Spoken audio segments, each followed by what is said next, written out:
em dias de tantas aflições, tantas dores, em tempos também onde as pessoas estão com o coração mais centrado na terra e talvez aprofundando raízes na terra, é necessário voltar o pensamento para as coisas lá do alto.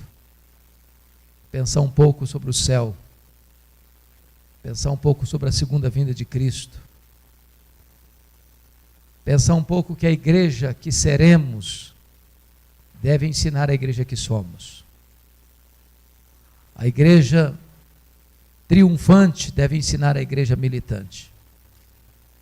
E hoje eu quero compartilhar com vocês um texto clássico da esperança cristã, que está na primeira carta de Paulo aos Tessalonicenses, no capítulo 4, versos 13 a 18.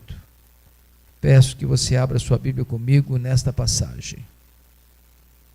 1 Tessalonicenses 4, 13 a 18.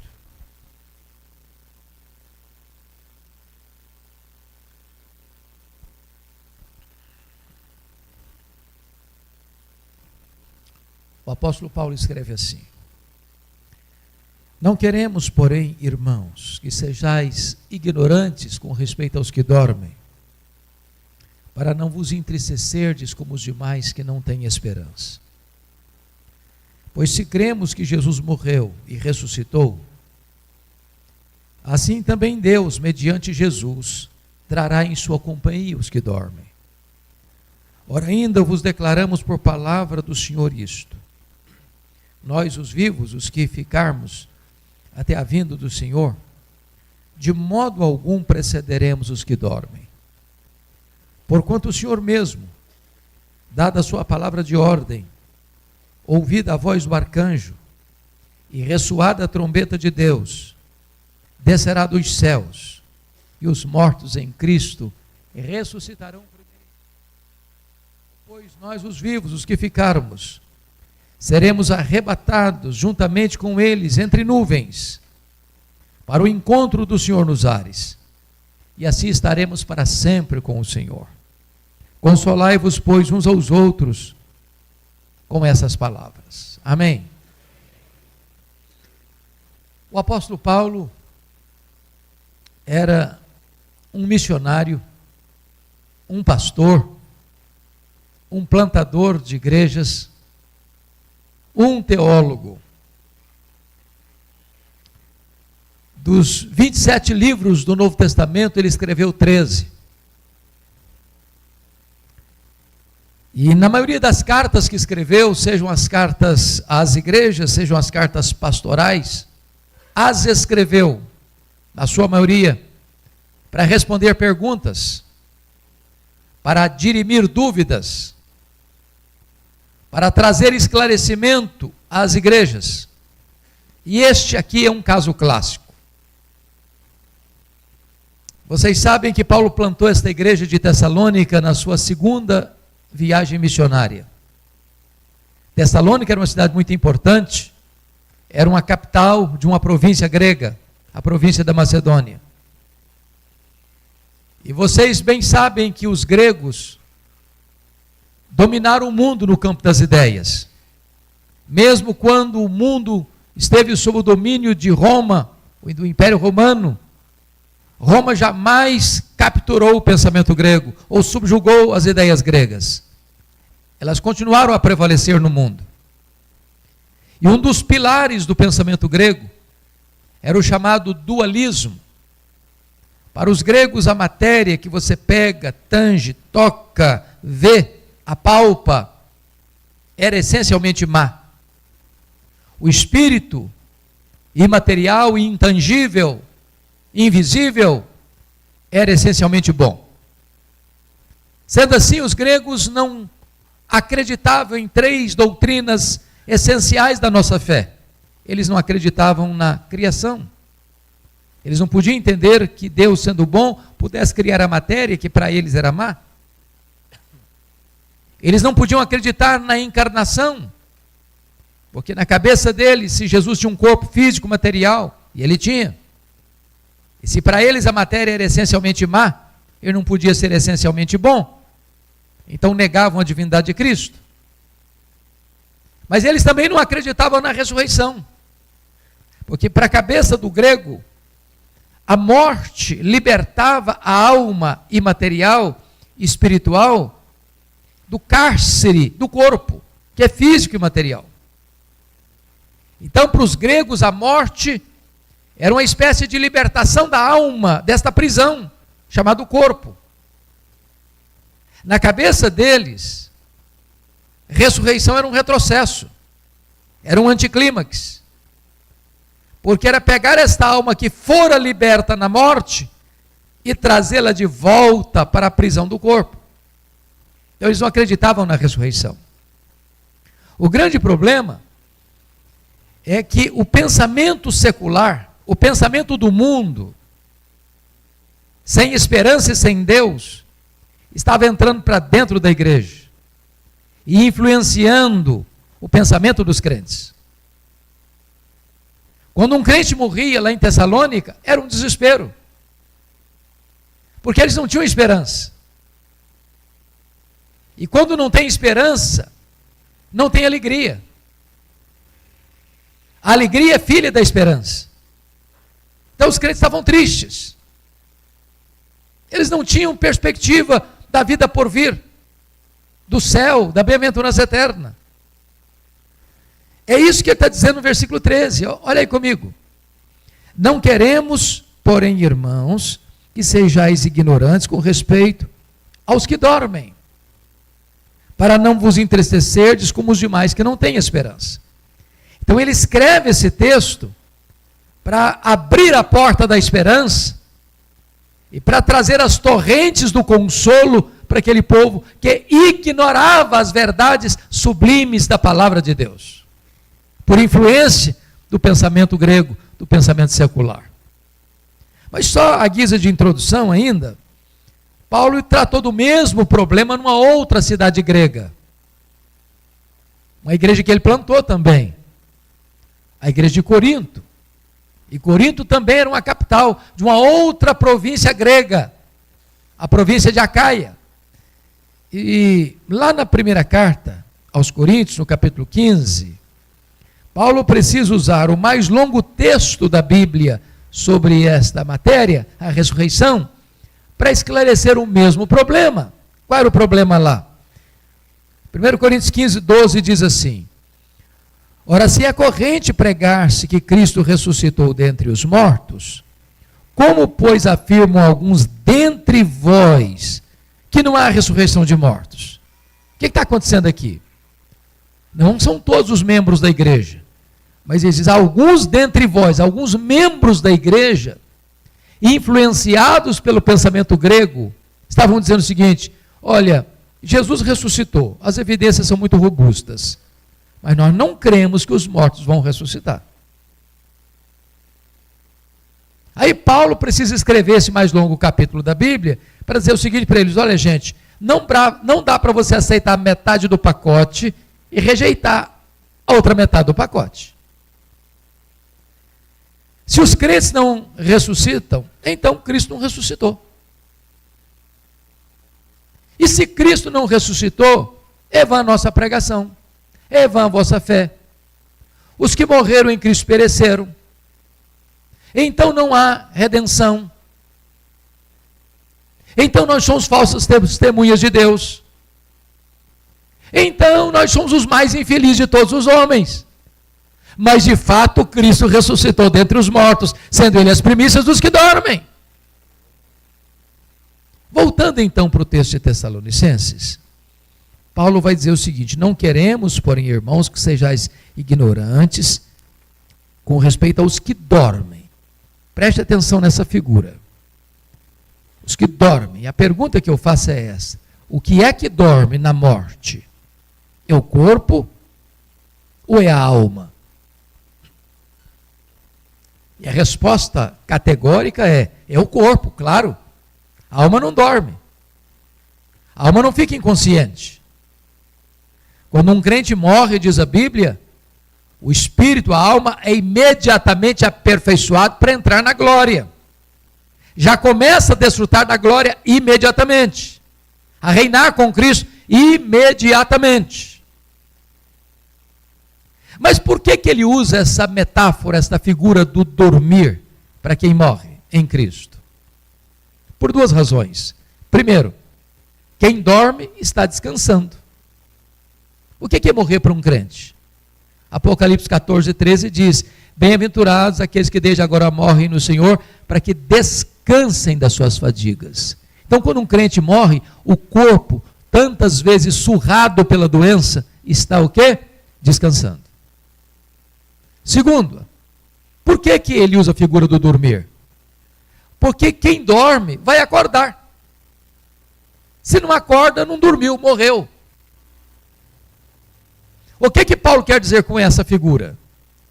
Que a morte não é um adeus, é um até logo. Que a morte não tem a última palavra. Que a morte já foi vencida. Que o próprio Jesus já entrou nas entranhas da morte, arrancou o aguilhão da morte, matou a morte e ressuscitou, inaugurando a imortalidade. Que daqui a pouquinho, quando Jesus voltar em majestade e glória, todos os mortos ouvirão a sua voz e sairão dos túmulos, uns para a ressurreição da vida, outros para a ressurreição do juízo. Então não tem motivo de desespero nem de desesperança, porque nós ressuscitaremos. Talvez esta é uma das perguntas que nos meus 42 anos está se aproximando de ministério, eu mais escuto: pastor, como é que vai ser? Como é que vai ser o nosso corpo? Como é que vai ser lá no céu? O que acontece quando um crente morre? Então vamos olhar aqui esse cenário. Por exemplo, se você perguntar para um indivíduo materialista, um ateu teórico, o que acontece quando a pessoa morre? Qual é a resposta dela? Morreu, acabou.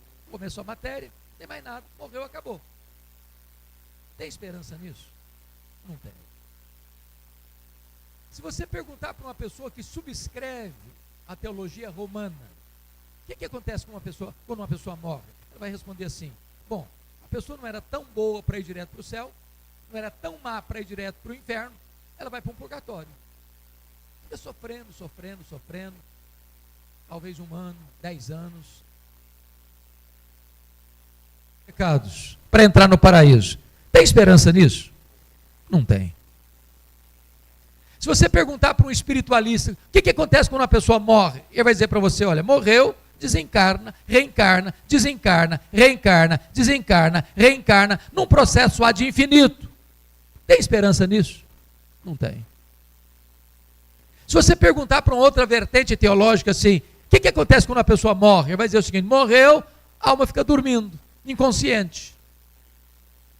Tem esperança nisso? Não tem. O que a Bíblia diz? O que a Bíblia diz é o seguinte: que morrer para um crente, está lá em 2 Coríntios 5,8, é deixar o corpo e habitar com o Senhor. Morrer para um crente, Filipenses 1,23, é partir para estar com Cristo, o que é incomparavelmente melhor. O que Jesus disse para aquele ladrão na cruz, que se arrependeu na 1/10 hora? Hoje mesmo estarás comigo no paraíso. Mas Jesus morreu naquela sexta-feira, às 3 horas da tarde, o seu corpo foi para a sepultura. A sepultura não é o paraíso.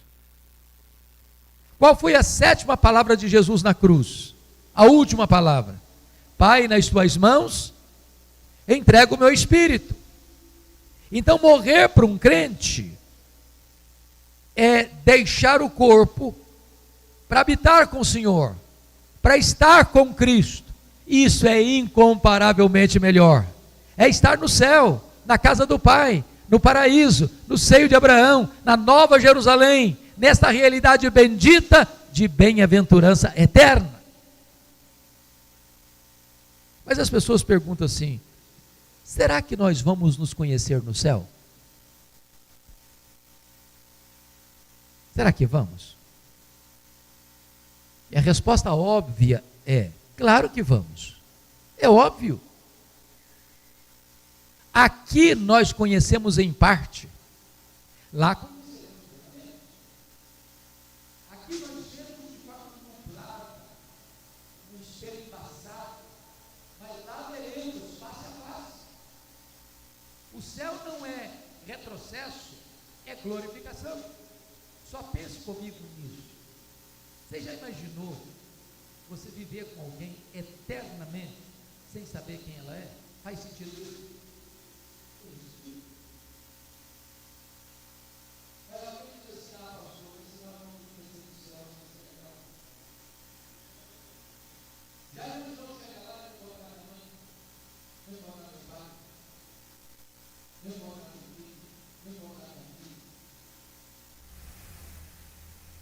Vai perder a graça.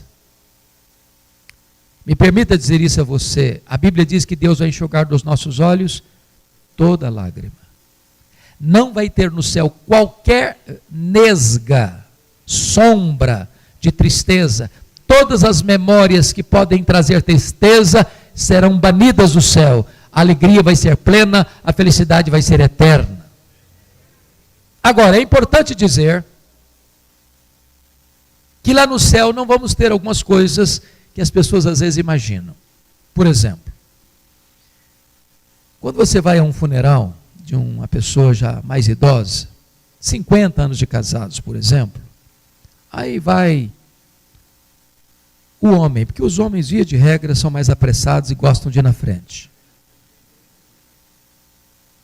Aí a viúva fica ali, acariciando a mãozinha gelada de quem ficou, ou de quem partiu, melhor, passando a ideia que daqui a pouquinho ela está indo também, para continuar o relacionamento. Não. Não vai continuar o casamento no céu. Não tem desse negócio de casados para sempre. Casamento é até que a morte os separe. Lá no céu nem se casa, nem se dá em casamento. É só aqui. Aproveita que não tem mais lá. Tem gente que diz, ufa, até que enfim também, né? Ah, que pena, podia continuar. Não, não vai continuar. Aproveita agora.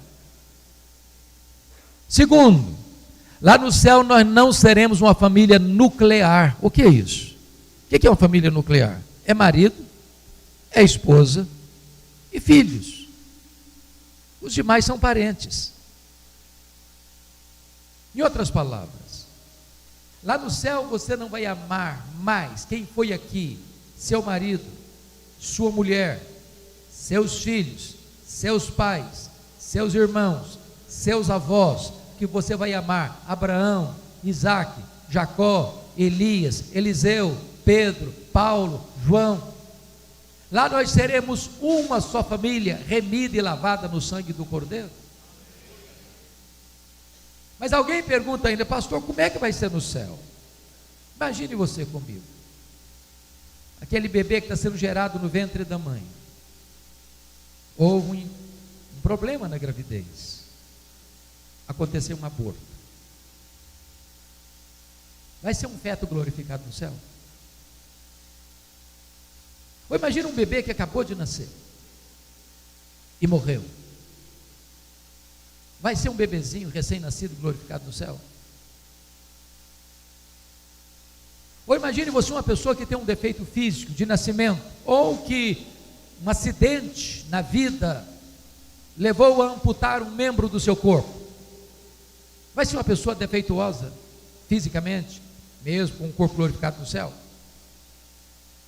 Lá em Vitória, nós temos o privilégio, a bênção de ter uma irmã querida na membresia da igreja, que completou 109 anos. Pasmem vocês, enfia linha na agulha sem precisar óculos. E eu tenho uma santa inveja dela. Vai ser uma vovozinha usando uma bengala no céu? Como é que vai ser? A Bíblia diz em Filipenses 3:21 que nós teremos um corpo semelhante ao corpo da glória do Senhor Jesus. corpo completo, maduro, perfeito, glorioso. E eu tenho uma boa notícia para as meninas nesta noite. O corpo da ressurreição não vai brigar nem com a balança, nem com o espelho. Que coisa maravilhosa. Não vai precisar fazer cirurgia plástica.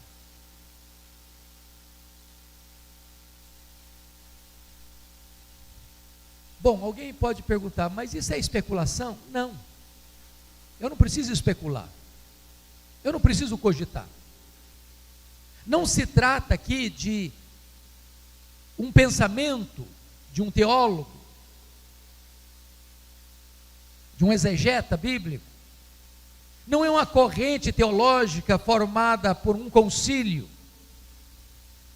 O primeiro pilar, meus irmãos, do consolo, da esperança cristã, está aqui no versículo 15. Confira comigo. Ora, ainda vos declaramos por palavra do Senhor isto. Deus já se pronunciou sobre esse assunto. Temos revelação de Deus sobre essa matéria. Não precisamos cogitar. Deus trouxe para nós uma revelação específica como vai ser. Não é especulação humana, é revelação divina, é palavra de Deus. Mas há um segundo pilar desse consolo, irmãos, no versículo 16. Confira comigo, por gentileza. Se o primeiro pilar desta esperança é a revelação de Deus, o segundo é a parousia, a segunda vinda. Versículo 16 diz assim: porquanto o Senhor mesmo, dada a sua palavra de ordem, ouvida a voz do arcanjo, ressoada a trombeta de Deus, descerá dos céus. Meus irmãos, esta é a acrópole da esperança cristã. Esse é o pináculo da nossa fé. Esse é o apogeu da história. É a consumação de todas as coisas. A volta gloriosa do Senhor Jesus Cristo. Ele voltará. A trombeta soará.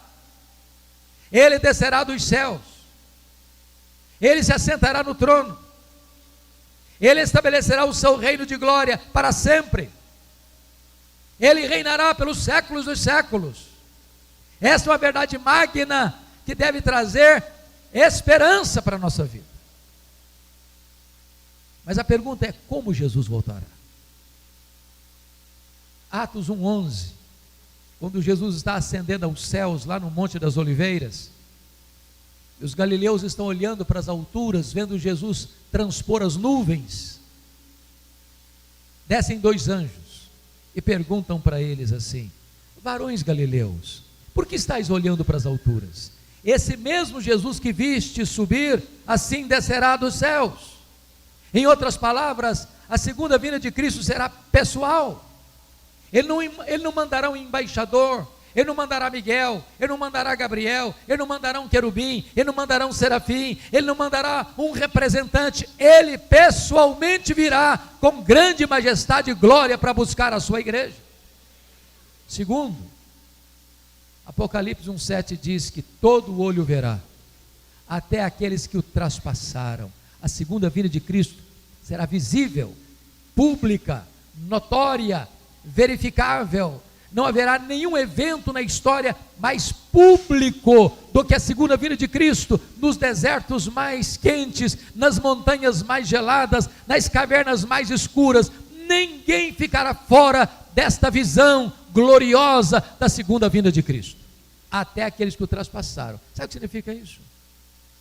A Bíblia diz que quando Jesus vier na sua majestade e glória, os mortos ouvirão a sua voz e sairão dos túmulos, uns para a ressurreição da vida, outros para a ressurreição do juízo. Aqueles que cuspiram em Jesus, aqueles que esbordoaram a cabeça de Jesus, aqueles que pregaram Jesus naquele lenho maldito, aqueles que zombaram e escarneceram de Jesus ao longo da história, terão seus olhos abertos para ver Jesus vindo na sua grande majestade e glória.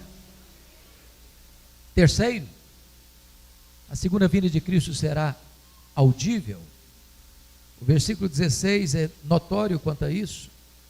dada a sua palavra de ordem, ouvida a voz do arcanjo e ressoada a trombeta de Deus, descerá dos céus.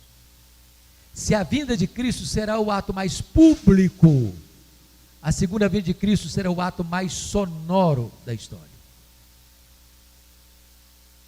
Este sonido, este alarido da trombeta de Deus ecoará de tal maneira que nenhum recanto, por mais escondido da terra, ficará fora do alcance desse som majestoso que ecoa das alturas, mostrando que Jesus está voltando com grande majestade e glória. Quarto lugar, como ele voltará? Ele voltará repentinamente. Diz a Escritura que, como um relâmpago sai do Oriente para o Ocidente, assim ele voltará. Na linguagem de Paulo, em 1 Coríntios 15, vai ser num momento. E esta palavra momento lá no grego é átomos, de onde vem a nossa palavra portuguesa átomo, palavra usada para o faiscar de uma estrela, para o abrir e fechar de olhos, para o dardejar da cauda de um peixe. Sabe o que significa isso? Não dá para se preparar de última hora. Ele voltará tão rapidamente, tão repentinamente, que se você não tiver azeite na sua lâmpada, não há chance para você estar com ele. Quinto, como Jesus voltará? Jesus voltará inesperadamente. Vai ser como ladrão. Nenhum ladrão manda um WhatsApp para você, dizendo, tal dia pretendo chegar na sua casa, prepare um cafezinho, faça um pão de queijo, que eu estou chegando. Ele chega em hora inesperada. Sabe o que significa isso, irmãos? Não tem como marcar essa data. Esse dia não vai ser um dia óbvio, vai ser um dia como qualquer outro, que você vai levar filho para a escola, pegar filho na escola, levantar-se para o trabalho, voltar do trabalho, ou ficar em casa, ou estar viajando. Esse dia vai pegar as pessoas de surpresa. Aquelas pessoas que tresloucadamente, tolamente, marcaram a segunda vinda de Cristo, colocaram roupas ascensionais, subiram para os montes, desculpem da expressão, quebraram a cara. E todos que tentarem marcar a segunda vinda de Cristo, colherão frustrações. Por quê? Porque esse dia pertence à economia da soberania de Deus, e a ordem para você e para mim é: vigiai, vigiai, vigiai, porque não sabeis nem o dia, nem a hora. Como Jesus voltará? Sexto lugar, ele voltará inescapavelmente. 1 Tessalonicenses 5 diz que vai ser como uma mulher grávida que está para dar à luz. Sabe o que significa isso? Essa data não pode ser desmarcada. Nenhuma corte humana, por mais egrégia que ela seja, tem autoridade, tem competência para dizer, não, nós estamos aqui decretando que Jesus não vai voltar mais. Ele voltará. Não há nenhuma agenda na terra que possa alterar esse glorioso e auspicioso acontecimento que vai culminar a história, que vai fechar as cortinas da história, que vai levar a história a uma consumação. É a gloriosa volta do Senhor Jesus Cristo. Mas em sétimo e último lugar, como Jesus voltará? Ele voltará vitoriosamente, gloriosamente. Ele virá com muito poder e muita glória, e diz a Bíblia que vai colocar debaixo dos seus pés todos os seus inimigos. E ele vai lançar no lago do fogo o anticristo, o falso profeta, o diabo, a morte e todos aqueles cujos nomes não estão escritos no livro da vida, e ele vai reinar com a sua igreja para sempre e sempre e sempre e sempre. Louvado seja o nome do Senhor.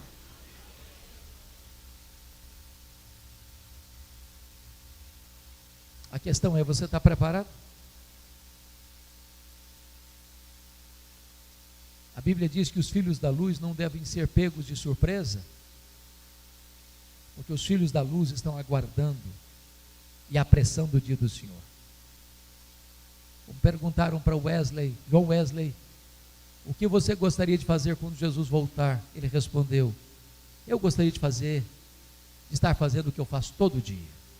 Todo dia eu estou esperando e dizendo, Maranata, Ora, vem, Senhor Jesus. Mas há um terceiro pilar da esperança cristã aqui, irmãos. Confira comigo no verso 16, a parte B. É a ressurreição. Está escrito assim: e os mortos em Cristo ressuscitarão primeiro. Preste atenção, que não é primeiro em relação a outros mortos, não. Ressuscitarão primeiro em relação aos que estiverem vivos. Ou seja, quando Jesus voltar, duas coisas vão acontecer. Primeiro, os mortos ressuscitam. Segundo, quem estiver vivo. Estamos falando agora da igreja, do povo de Deus, do povo salvo, pela graça. Então os mortos ressuscitam. E em segundo lugar, os que estiverem vivos são transformados e arrebatados para encontrar o Senhor Jesus nos ares. Mas a verdade agora é, como é que vai ser a ressurreição do corpo? Paulo respondeu essa pergunta de maneira mais ampla e profunda na sua primeira carta aos Coríntios. Eu peço que você vá para lá comigo agora para encontrarmos a resposta da Bíblia sobre essa pergunta. Versículo 35 de 1 Coríntios 15. Mas alguém dirá: como ressuscitam os mortos e em que corpo vêm? Essa é a pergunta. E é a pergunta que ainda hoje eu mais escuto, que mais se faz a mim como pastor: como é que vai ser esse corpo? Para responder esta pergunta, Paulo vai lançar mão de 3 metáforas. A primeira metáfora está aí no versículo 36, confira aí comigo, até o versículo 38. Insensato, o que semeias não nasce se primeiro não morrer. O que semeias não se... E quando semeias, não semeias o corpo que há de ser, mas o simples grão como de trigo, ou de qualquer outra semente. Mas Deus lhe dá corpo, como lhe aprouve a dar, e a cada uma das sementes o seu corpo apropriado. A primeira metáfora é a metáfora da semente. Então preste atenção nisso. Quando você for a um funeral, e quando você ver alguém sendo sepultado, veja que isso aí, na linguagem bíblica, é uma semeadura. Na ressurreição, irmãos, tem o que nós chamamos de continuidade e descontinuidade. O que é continuidade? Se você semear uma semente, plantar uma semente de manga, você não vai colher abacate, você vai colher manga. Preserva o quê? A natureza, a identidade. Se morreu José da Silva, não é o Antônio Pereira que vai ressuscitar, é o José da Silva. Se morreu crente, vai ressuscitar para a ressurreição da vida. Se morreu descrente, vai ressuscitar para a ressurreição do juízo. Isso é a continuidade. Qual é a descontinuidade? Aí Paulo vai responder essa pergunta no versículo 42. Confira lá comigo. Veja aí, por gentileza, como é que vai ser. Então ele diz no verso 42 assim: pois assim também é a ressurreição dos mortos. Semeia esse corpo na corrupção, ressuscita-se na incorrupção. O que Paulo está falando aqui? Vamos entender? Esse corpo nosso começa a envelhecer desde o dia que nascemos. O tempo vai passando, as rugas vão aparecendo, os joelhos vão ficando trôpegos, as mãos vão ficando descaídas, os olhos vão ficando embaçados, e quem não perde cabelo, os cabelos ficam brancos.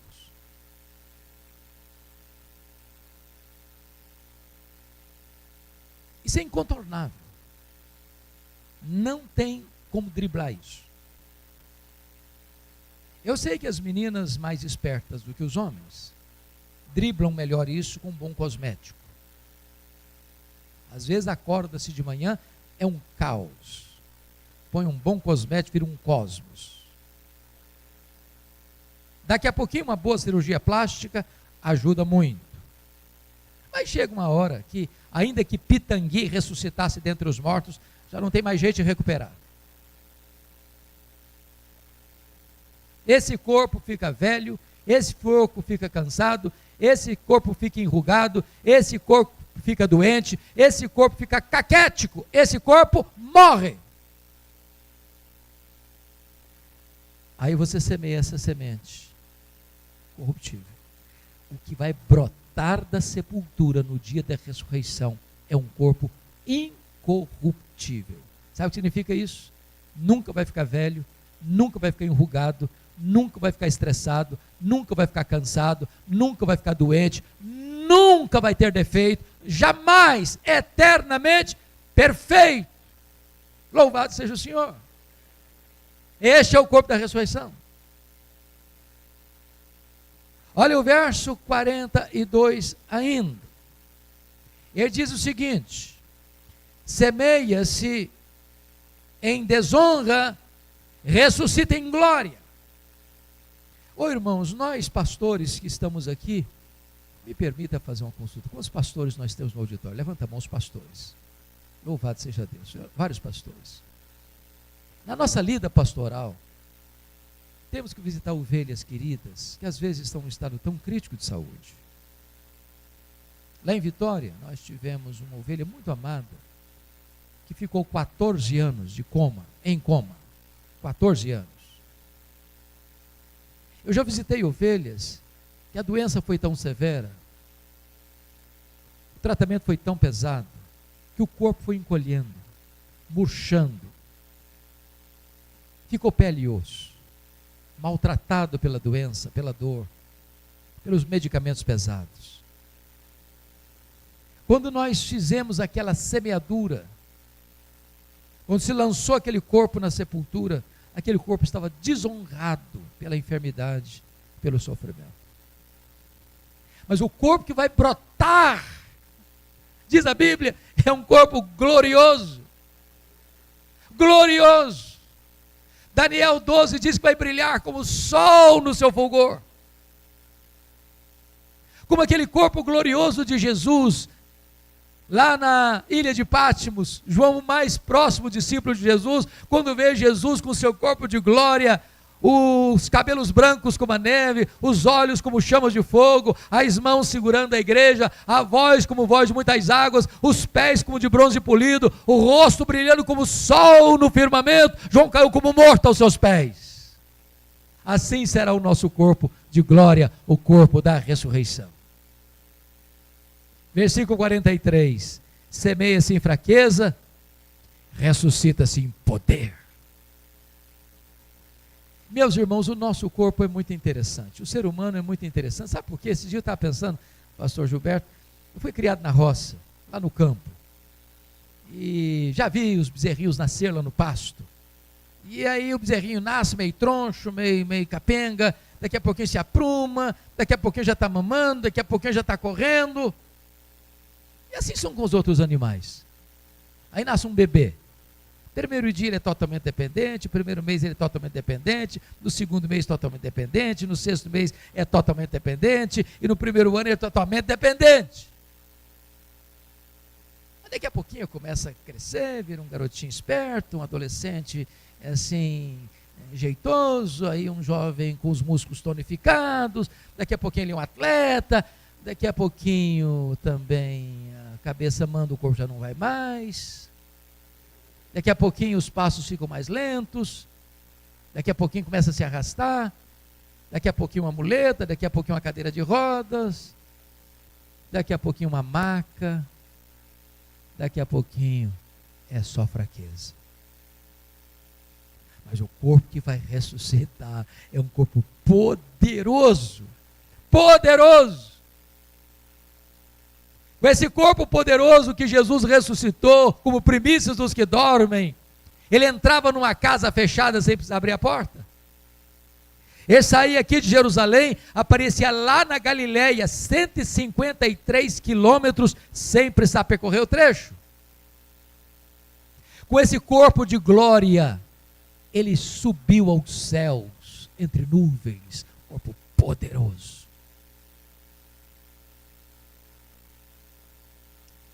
Pense comigo nisso. Quando o astrônomo russo chegou à Lua, ele dizia: eu não vi Deus. Os estudiosos hoje dizem que o nosso universo tem mais de 93 bilhões de anos-luz de diâmetro. Isso significa que se você voasse a velocidade da luz, 300 mil quilômetros por segundo, nessa velocidade você demoraria mais de 93 bilhões de anos para ir de uma extremidade à outra do universo. Onde fica o céu? Onde fica o céu? Por exemplo, diante da vastidão desse universo, se Jesus tivesse voltado para o céu na velocidade da luz, 300 mil quilômetros por segundo, depois de 2.000 anos, ele estaria logo ali ainda na esquina do universo. Eu pergunto a vocês, quanto tempo um anjo demora para vir do céu à terra?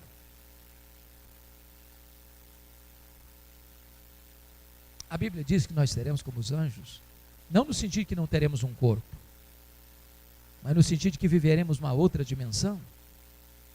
O que significa o seguinte, irmãos, com um corpo de glória, com um corpo poderoso, incorruptível, nós não estaremos sujeitos às mesmas leis que nos governam hoje. Nós habitaremos todo o universo restaurado por Deus, novos céus e nova terra. Vou dar uma puladinha no céu, vou dar uma puladinha na terra, e você vai explorar todo o cosmos restaurado de Deus, um corpo glorioso. Quando nós cantamos o hino, nem metade da glória celeste jamais se contou ao mortal, isso não é uma figura, não, isso é uma realidade. Bom, mas vamos para a segunda figura, para a segunda metáfora. Olha a segunda metáfora que Paulo vai usar para responder a pergunta: em que corpo vem? Como vai ser o corpo da ressurreição? Olha comigo, por favor, o versículo 39. Agora não é mais a figura da semente, agora é a figura da carne. E ele diz assim: nem toda a carne é a mesma, porém uma é a carne dos homens, outra é a carne dos animais, outra é a carne das aves, outra é a carne dos peixes. Uai, Paulo, não estou te entendendo agora. Que negócio é esse? Você está sugerindo, Paulo, que os animais, que as aves e que os peixes também vão ressuscitar? É isso que você está ensinando. É isso que você está sugerindo. E a resposta é um sonoro não. Aliás, irmãos, a gente precisa se acautelar um pouco, né? Porque parece que as coisas estão meio confusas para a nossa geração. Eu gosto de pets, gosto de animais, não os tenho, mas gosto.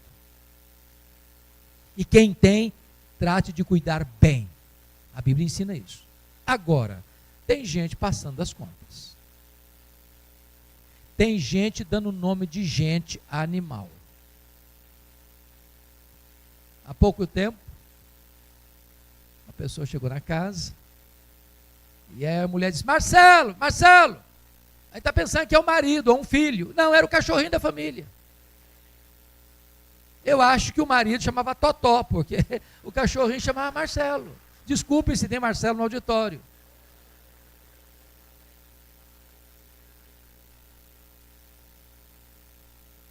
Há poucos dias eu tomei um susto, porque eu recebi um telefonema. E a mulher disse assim: pastor, eu estou ligando para o senhor para saber se a minha cachorrinha vai para o céu. E eu tomei um susto com a pergunta, não tinha uma resposta pronta, deu uma engasgada antes de falar alguma coisa, e ela já logo engatou, porque se a minha cachorrinha não for para o céu, eu também não quero ir. Falei: se isso é problema da senhora, não vou entrar em briga de família, isso é problema da senhora. O que é isso? Como é que eu vou entrar nisso?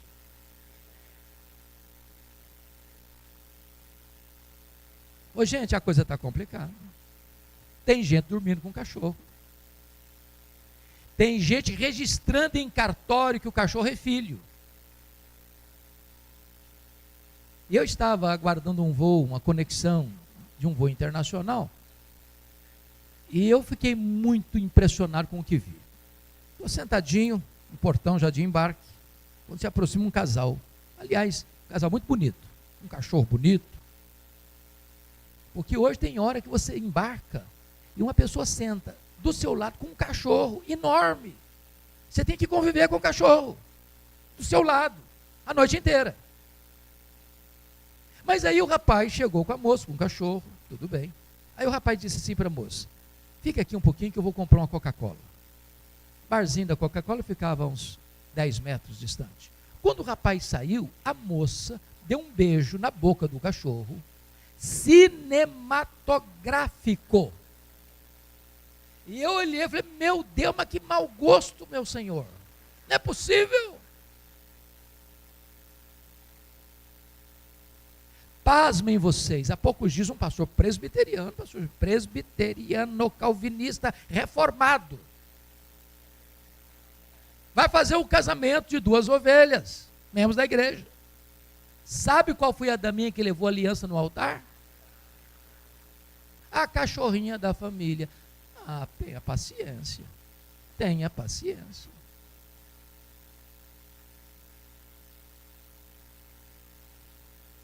Meus irmãos, Deus criou 3 tipos de seres: os anjos, o ser humano, homem e mulher, e os animais. Os anjos são espírito e não têm corpo. Os animais têm corpo e não têm espírito. Os homens têm corpo e espírito. Anjo não morre.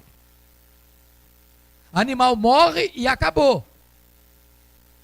Mas você e eu que fomos criados à imagem e semelhança de Deus, quando morre, ressuscita. Então eu vou ilustrar isso para entender o que Paulo está falando. Uma é a carne dos homens, outra é a carne dos animais, outra é a carne das aves, outra é a carne dos peixes. Então, imagine comigo a cena. Uma família tem lá, na família, estou falando família, gerações. Tem um cachorrinho, tem um papagaio e tem um peixe no aquário. Aí morreu o cachorrinho. Aí vai lá no quintal, abre uma cova, sepulta o cachorrinho. 100 anos depois, você vai lá e abre aquela cova. O que tem lá dentro? Pó de cachorro. Pó de cachorro. 100 anos depois morre o papagaio. Você vai lá e sepulta na mesma cova. Aí depois de 100 anos você vai lá e abre a cova. O que tem lá dentro? Pó de cachorro e pó de papagaio, pó de ave. 100 anos depois morre o peixe.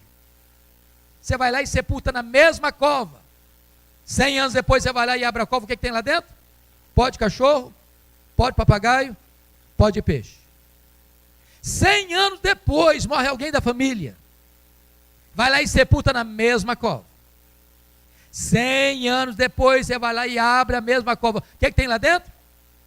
Pó de cachorro, pó de papagaio, pó de peixe e pó de gente. Ué, mas como é que vai ficar na ressurreição, gente? Misturou tudo lá dentro. É isso que Paulo está falando. Se você crê que do nada Deus criou o universo, você não vai ter nenhuma dificuldade de uma coisa: quando Jesus voltar, todos ouvirão a sua voz e sairão dos túmulos. Cachorro não vai levantar do túmulo, papagaio não vai levantar do túmulo, peixe não vai levantar do túmulo, mas quando Jesus voltar, pó de gente vai escutar a voz dele e vai levantar do túmulo. Alguém pergunta: pastor, mas e quem for cremado? Como é que fica? Eu pergunto a você: como é que ficaram aqueles irmãos nossos que morreram nas Torres Gêmeas, em 11 de setembro de 2001, lá em Nova York? 3.000 graus centígrados. Como é que ficaram aqueles irmãos nossos que foram comidos por um monstro marinho e o corpo dele foi sendo espalhado de quilômetro em quilômetro, mar adentro? Como fica aqueles irmãos nossos que foram devorados por uma fera? Meus irmãos, Deus é poderoso para pegar cada partícula invisível e dispersa na terra, e todos ouvirão a sua voz e sairão dos túmulos. Louvado seja o Senhor. Mas vem a terceira figura que Paulo vai usar para responder a pergunta: em que corpo vem? Confira aí comigo o verso 40. Também há corpos celestiais e corpos terrestres. Sem dúvida, um é a glória dos celestiais e a outra dos terrestres. Um é a glória do sol, outra é a glória da lua, outra é a glória das estrelas. Porque até entre estrela e estrela há diferenças de esplendor, pois assim também é a ressurreição dos mortos. Do que Paulo está tratando aqui? O que ele está tratando aqui é que, embora todos vão ressuscitar, e todos brilharão, mas nem todos brilharão com a mesma intensidade. Um é a glória do sol, outra é a glória da lua, outra é a glória das estrelas. Até entre estrela e estrela há diferença de esplendor. Assim também é a ressurreição dos mortos.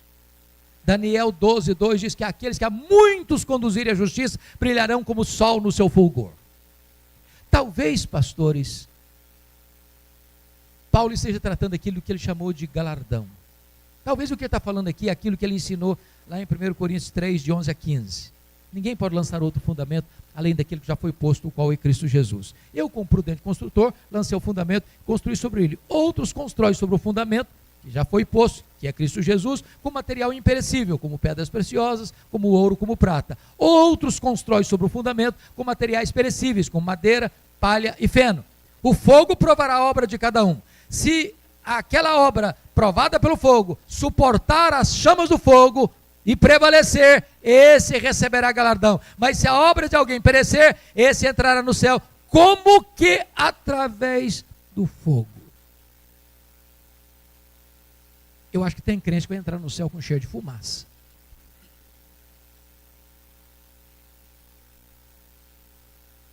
Preste atenção nisso. Salvação é pela graça, mas galardão é pelas obras.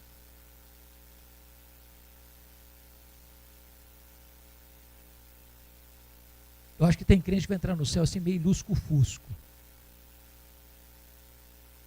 Você foi salvo pela graça, não é para cruzar os braços, não. Deus salvou você para você ser operoso em boas obras. Bom, vamos ao último fundamento da nossa esperança, que Paulo coloca no versículo 17. Depois nós, os vivos, os que ficarmos, seremos arrebatados para encontrar o Senhor Jesus nos ares. E assim estaremos para sempre com o Senhor. Algumas pessoas imaginam que as vindas de Jesus vai ser em 2 estágios, que Paulo está tratando aqui de um arrebatamento secreto, distinto de uma segunda vinda visível. E eu penso que não é disso que Paulo está falando aqui no texto. Paulo não está fazendo uma distinção aqui entre a parousia e o arrebatamento, entre a segunda vinda visível e uma coisa que vai acontecer assim de surpresa. Por exemplo, a ideia é essa, que muita gente prescreve. E na igreja brasileira, talvez a grande maioria pensa assim. Nós estamos nesse auditório aqui, eu não sei exatamente quantas pessoas nós temos, acho que mais de 500 pessoas. Imagine que Jesus arrebatasse a igreja. Agora, imagine que só tem 80% aqui de gente salva. Aí os 80% somem. Cadê o fulano? Cadê o fulano? Cadê? Sumiu, foi embora. Você não sabe para onde foi. Ou imagine você que o avião está lá em cima, a 10 mil metros de altura, e o piloto é crente. E Jesus arrebatou a igreja, o piloto foi embora e o avião ficou desgovernado. Será que é isso que Paulo está falando aqui nesse texto? O que Paulo está dizendo aqui, irmãos, é que quando Jesus voltar, 2 coisas vão acontecer. Primeiro, os mortos em Cristo. Está falando para a igreja, está trazendo uma palavra de consolo para a igreja. Os mortos em Cristo ressuscitarão primeiro. Primeiro em relação a quem? Os que estiverem vivos. Paulo está trazendo uma palavra de consolo para um grupo de gente na igreja que está achando que quando morreu não tem esperança, estão tristes, não acredita em ressurreição, não acredita que vai ter uma vida depois desta. Então, quando Jesus voltar, preste atenção nisso, porque às vezes as pessoas pensam, coitadinho, morreu, né? De 2 vezes, tadinho, morreu, tão bonzinho. É claro que a gente quer que as pessoas fiquem com a gente.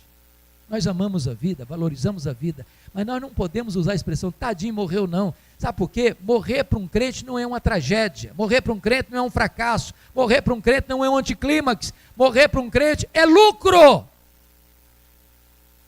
é bem-aventurança. Por que é bem-aventurança? Primeiro, que quando um crente morre, ele já começa a desfrutar do céu imediatamente. Segundo, quando Jesus voltar, todos aqueles que estão com ele lá na glória, desde Abel, voltarão com ele em glória entre nuvens. Voltarão. E aí, essa alma glorificada que vem com ele, esse corpo que estava na sepultura, vai brotar um corpo incorruptível, imortal, glorioso, poderoso, espiritual, celestial, semelhante ao corpo da glória do Senhor Jesus, e esse corpo glorificado se une àquela alma que já estava na glória, e assim todos os que estiverem vivos serão transformados e arrebatados, e encontraremos o Senhor Jesus nos ares. Esse é o arrebatamento. Você que sempre desejou voar, você vai voar. Arrancados daqui.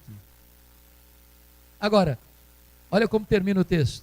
E assim estaremos para sempre com o Senhor.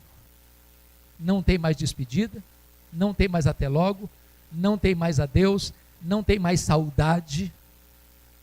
Me permita uma perguntinha aqui.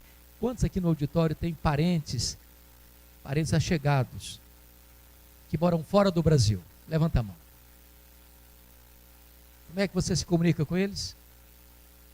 FaceTime, telefone, dá uma saudade, não dá? Pois é, não vai ter mais saudade. Nós estaremos para sempre com o Senhor. Nunca mais dizer tchau, estou indo, ano que vem eu volto. Estaremos para sempre com o Senhor, na presença dEle, contemplando a face dEle, servindo a Ele, glorificando a Ele, fruindo a Ele, servindo a Ele, reinando com Ele para sempre e sempre e sempre e sempre. Louvado seja o Senhor. A religião cristã é a religião da esperança, irmãos, da esperança. É por isso que a nossa raiz não está aqui, a nossa casa permanente não está aqui, o nosso lar permanente não está aqui, a nossa herança permanente não está aqui, a nossa pátria permanente não está aqui. O nosso Senhor nos aguarda e nos buscará para vivermos eternamente com Ele na glória. Paulo encerra esse texto dizendo assim: consolai-vos, pois, uns aos outros com essas palavras. Como é que ele começou o texto? Oh, meus irmãos, eu não quero que vocês sejam ignorantes, com respeito àqueles que morrem, aqueles que dormem, aqueles que não têm esperança nenhuma, ficarem tristes. Não, meus irmãos, vocês podem ser consolados. E agora Paulo, que é um pastor, que sabe fazer uma boa aplicação do seu sermão, ele diz: olha, mas eu não quero só que esse auditório que está aqui seja consolado, não. Eu quero que esse auditório que está aqui seja instrumento de consolação na vida de muitas outras pessoas. Não deixe essa palavra ficar retida no seu coração. Transmita essa palavra. Seja um outdoor bem público, para que esta palavra chegue a muitas outras pessoas, para que elas sejam também consoladas. Que Deus nos abençoe. Amém.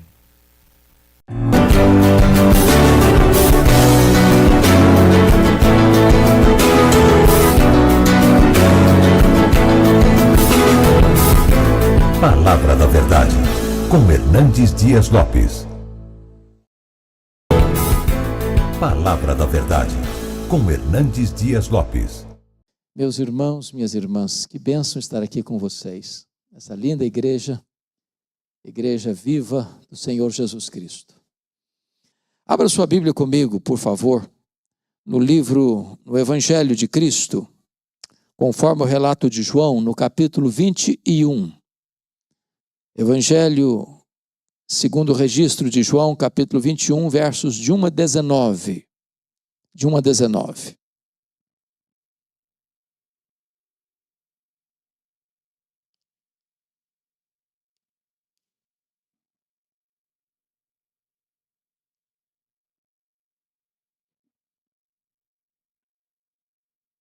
está escrito assim: depois disto, tornou Jesus a manifestar-se aos discípulos junto do mar de Tiberíades, e foi assim que ele se manifestou. Estavam juntos Simão Pedro, Tomé, chamado Dídimo, Natanael, que era de Caná da Galileia, os filhos de Zebedeu e mais 2 dos seus discípulos. Disse-lhe Simão Pedro: vou pescar. Disseram-lhe os outros: também nós vamos contigo. Saíram e entraram no barco, e naquela noite nada apanharam. Mas ao clarear da madrugada estava Jesus na praia. Todavia os discípulos não reconheceram que era ele. Perguntou-lhes Jesus: filhos, tendes aí alguma coisa de comer? Responderam-lhe: não. Então lhes disse: lançai a rede à direita do barco e achareis. Assim fizeram e já não podiam puxar a rede, tão grande era a quantidade de peixes. Aquele discípulo a quem Jesus amava disse a Pedro: é o Senhor. Simão Pedro, ouvindo que era o Senhor, cingiu-se com sua veste, porque se havia despido, e lançou-se ao mar. Mas os outros discípulos vieram no barquinho puxando a rede com os peixes, porque não estavam distantes da terra, senão quase 200 côvados, aproximadamente 100 metros.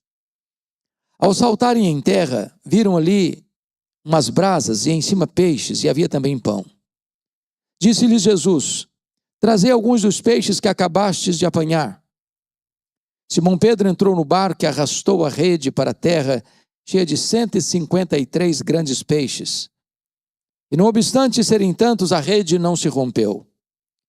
Disse-lhes Jesus: vinde, comei. Nenhum dos discípulos ousava perguntar-lhe: quem és tu? Porque sabiam que era o Senhor. Veio Jesus, tomou o pão e lhes deu, e de igual modo o peixe.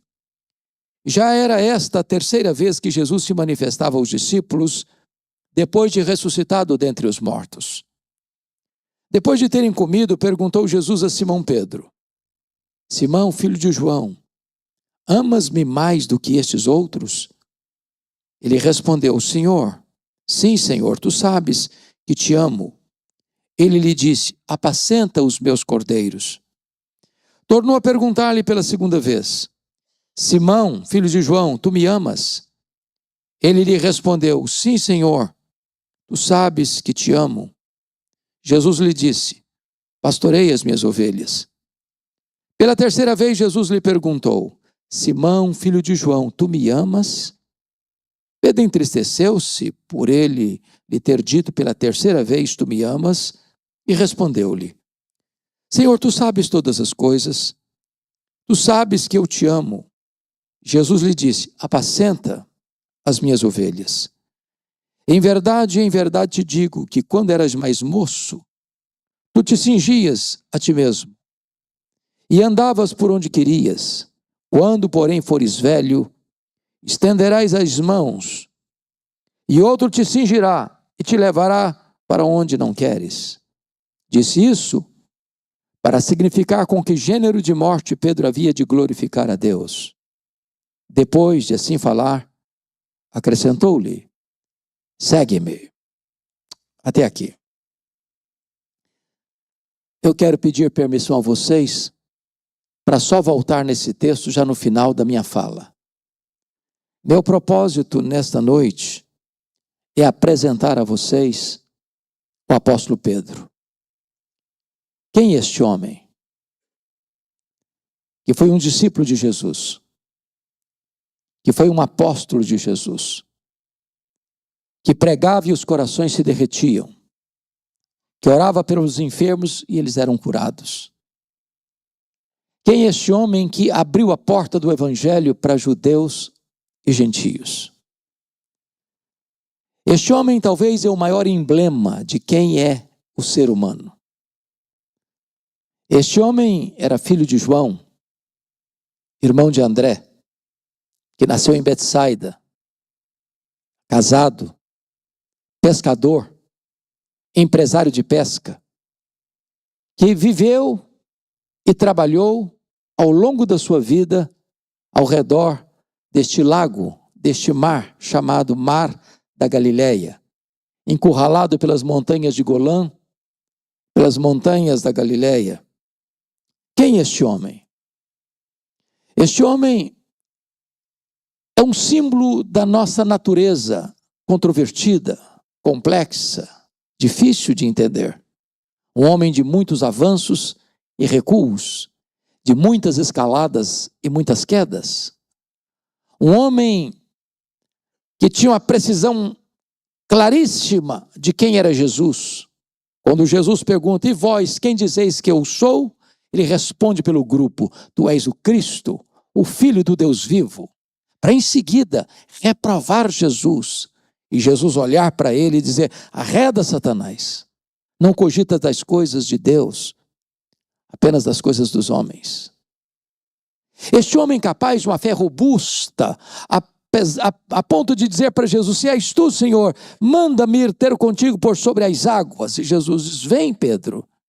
Daqui a pouco, ele começa a olhar para a força do vento, teve medo e naufraga. Este homem, com a coragem insólita, a ponto de dizer para Jesus, ele que todos te abandonem, eu jamais estou pronto a ir contigo para a prisão e para a morte.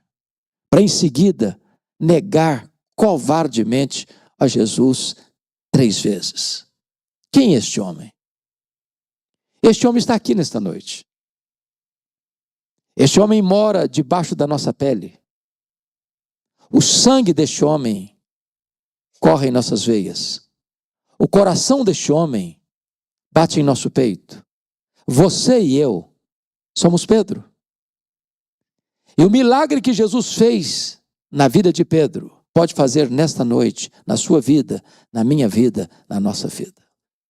Vamos observar a jornada desse homem com Jesus. E tudo começa lá em Lucas 5. Quando diz a Bíblia que Jesus ensinava a multidão à beira do mar da Galileia. E os discípulos, ou melhor, os pescadores, acabavam de chegar de uma pescaria inglória, infrutífera. Pescaram a noite toda e não pegaram nada. Estavam lavando as redes. Quando Jesus olha 2 barcos ancorados, e um era o barco de Pedro, e Jesus propositadamente entrou no barco de Pedro e disse para Pedro, Pedro, afasta o barco.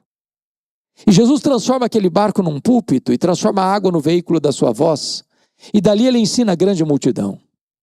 Então Jesus disse para Pedro, Pedro, vá para o fundo, faze-te ao largo e lançai as vossas redes para pescar. Diz a Bíblia que Pedro, uma lógica irretocável, disse para Jesus, ô mestre, desse negócio aqui entendo eu. Eu sou um pescador profissional. Trabalhamos a noite inteira. Não apanhamos nada. O mar não está para peixe hoje. Mas de repente acende em sua alma um lampejo de fé. E ele diz, mas sob a tua palavra eu lançaria as redes.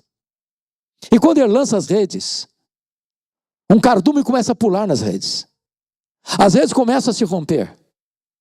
Aquele barco não consegue conter todo o produto da pesca milagrosa, o outro barco precisa vir.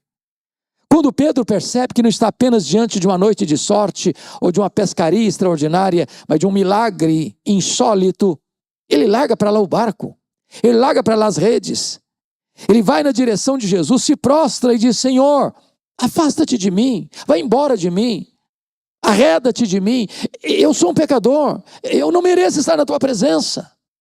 E Jesus olha para ele e diz, não temas, a partir de hoje eu farei de ti um pescador de homens. E Pedro começa a seguir Jesus, a caminhar com Jesus, a ver os milagres de Jesus, a ouvir os ensinamentos de Jesus.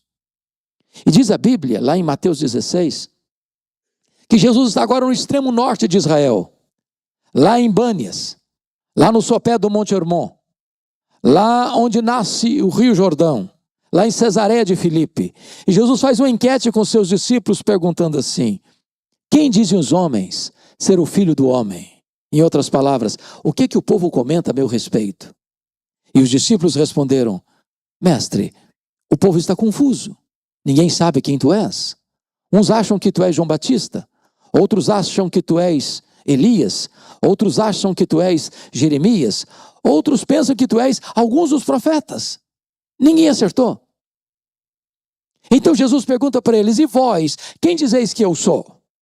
E Pedro, que era líder, Pedro que era falante, Pedro que não suportava que ninguém falasse na frente dele, responde pelo grupo: tu és o Cristo, o Filho do Deus vivo. Talvez até aguardando um elogio de Jesus. Parabéns, Pedro, você é um homem antenado, você é um homem com grande discernimento espiritual. Mas não foi o que Jesus disse. Jesus disse assim: bem-aventurado és, Simão Barjonas, porque não foi carne e sangue quem tu revelaram, mas o meu Pai que está nos céus. Em outras palavras, ô Pedro, não pense em você, que você sabe quem sou eu, porque você tem maior capacidade que os outros. Você só sabe quem sou eu, Pedro, porque o Pai me revelou para você. Porque se o Pai não tivesse me revelado para você, como os outros, você também não saberia quem eu sou. E Jesus engata e diz assim: eu também te digo que tu és Pedro, e sobre esta pedra eu edificarei a minha igreja, e as portas do inferno não prevalecerão contra ela. Está aqui em Mateus 16:18, um dos textos mais importantes da Bíblia, de cuja correta interpretação depende o futuro do cristianismo. A pergunta é: quem é a pedra sobre a qual a igreja está edificada? Há 3 posições ao longo da história da igreja. A primeira delas, subscrita hoje por mais de 800 milhões de pessoas, é que Pedro é a pedra sobre a qual a igreja está edificada. Há uma frase em latim que diz: ubi Petros, ibi ecclesia. Onde está Pedro? Aí está a igreja. A segunda interpretação é que a pedra sobre a qual a igreja está edificada é a declaração de fé: tu és o Cristo, o Filho do Deus vivo. Onde essa declaração for feita, aí está o fundamento da igreja. Mas a terceira posição, eu penso, que aceita e abraçada por todos nós, se não pela maioria de nós aqui nesta noite, é que o próprio Jesus, o próprio Cristo, é a pedra fundamental sobre a qual a igreja está edificada. O texto nos leva a essa compreensão, se não vejamos. Há na língua grega uma espécie de trocadilho entre a palavra Pedro e a palavra pedra. Pedro é Petros, pedra é Petra. Não é pedra que deriva de Pedro, é Pedro que deriva de pedra. Petros é um fragmento de pedra, arrancada de um maciço rochoso. Petra é uma rocha inabalável. Metáfora usada na Bíblia apenas para Deus. Então o que Jesus está dizendo é o seguinte: eu também te digo que tu és um fragmento de pedra, mas sobre esta rocha, sobre esta Petra que sou eu edificarei a minha igreja. Mas o pronome demonstrativo também nos ajuda a entender. Tanto na língua portuguesa, quanto no inglês, quanto no grego, há uma diferença entre esta e essa. Diz that. Esta, essa. Por exemplo, eu estou com a minha Bíblia aqui na mão. Então eu digo esta Bíblia. Ela está comigo. Mas se eu coloco a Bíblia no púlpito e me afasto, eu digo essa Bíblia. Se Jesus tivesse a intenção de dizer que Pedro era pedra, ele teria dito: eu também te digo que tu és Petros, e sobre essa pedra edificarei minha igreja. Mas não foi o que ele disse. Eu também te digo que tu és Petros, e sobre esta pedra eu edificarei a minha igreja. De tal maneira que Jesus é o fundamento da igreja. Mas mais, ele é o dono da igreja. Edificarei a minha igreja. A igreja não é sua, a igreja não é minha, a igreja não é nossa, a igreja tem dono, e o dono da igreja tem marcas de cravos em suas mãos. Terceiro, Jesus é o edificador da igreja. Quem edifica a igreja não é você, nem eu, nem nós. Quem edifica a igreja é o próprio Senhor Jesus. Diz o apóstolo Paulo: eu plantei, Apolo regou, mas quem dá o crescimento é Deus, de tal maneira que nem o que planta, nem o que rega é coisa nenhuma, mas Deus que dá o crescimento. Nós poderíamos usar todos os nossos recursos e não produziríamos uma conversão sequer. Portanto, quem edifica a igreja é Jesus. Ele é o fundamento da igreja, ele é o dono da igreja, ele é o edificador da igreja, e em quarto lugar, ele é o protetor da igreja, e as portas do inferno não prevalecerão contra ela. Pois bem, a partir de agora, diz Mateus 16, que Jesus passa a ensinar algo que nunca tinha tratado com eles. Pela primeira vez, Jesus abre essa agenda para eles e diz assim: o Filho do Homem vai ser entregue nas mãos dos homens, para ele ser crucificado.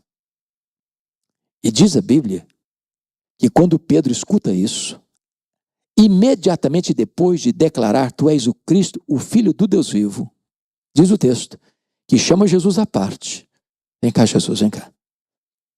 E passa a reprovar Jesus. Tem piedade de ti. Que isso? Isso não pode acontecer. Larga a mão desses pensamentos soturnos, doentios. Pensa melhor. E Jesus se volta para ele e diz: arreda, Satanás. És para mim causa de tropeço. Não cogitas das coisas de Deus, apenas das coisas dos homens. Pensem bem comigo. Se a igreja estivesse edificada sobre Pedro, ela estaria edificada sobre areia movediça. Mas bendito seja Deus, a igreja está edificada sobre a rocha que não se abala. Mas vamos entender o que Jesus não disse. Primeiramente, Jesus não está dizendo que Pedro é Satanás. Ele não está dizendo isso. Segundo, Jesus não está dizendo que Pedro está endemoniado, possesso. Ele não está dizendo isso. Terceiro, Jesus não está mandando Pedro arredar. Ele não está dizendo isso. O que Jesus está fazendo é mandando Satanás arredar. Que Satanás? O Satanás que está induzindo Pedro a afastar Jesus da cruz. Arreda, Satanás. Pedro fica. Pedro é discípulo. Em Pedro, Jesus vai continuar investindo. Porque se nós não discernirmos isso, a gente diz: arreda, Pedro. Aí o Satanás fica. Não, Satanás arreda, Pedro fica. Pedro é discípulo. Tanto é verdade que Jesus não manda Pedro arredar e permanecer, é que uma semana depois, diz a Bíblia, ele sobe para um alto monte. A tradição diz que é o Tabor. Outros pensam que é o Hermon. Para nós não importa, porque nós não fazemos peregrinação sagrada. E diz a Bíblia que Jesus leva para o alto do monte Pedro, Tiago, João. E ali 4 milagres acontecem no alto daquele monte. Primeiro milagre, Jesus é transfigurado na presença deles. Segundo milagre, Moisés e Elias aparecem em glória conversando com Jesus sobre a sua partida para Jerusalém. Terceiro milagre, uma nuvem luminosa os envelopa. Quarto milagre, de dentro da nuvem surge uma voz celestial dizendo: este é o meu filho, o meu eleito, a ele ouvi. Em outras palavras, Moisés e Elias, o representante da lei e dos profetas, estão conversando com Jesus sobre a sua partida, e a palavra partida no grego é êxodos, de onde vem a nossa palavra portuguesa, êxodo. E eles estão dizendo para Jesus, e conversando com Jesus, que a sua morte na cruz era e é o nosso êxodo. Foi na cruz que Jesus nos libertou. Foi na cruz que Jesus quebrou os grilhões da nossa vida. Foi na cruz que Jesus rompeu as nossas cadeias. Foi na cruz que Jesus comprou a nossa eterna redenção. Foi na cruz que Jesus nos tornou verdadeiramente livres. Os discípulos, Pedro inclusive está lá, mas ele não tem discernimento. Vendo milagres, mas não discernindo as coisas mais importantes da vida cristã, por exemplo, ele não discerniu a centralidade da pessoa de Jesus.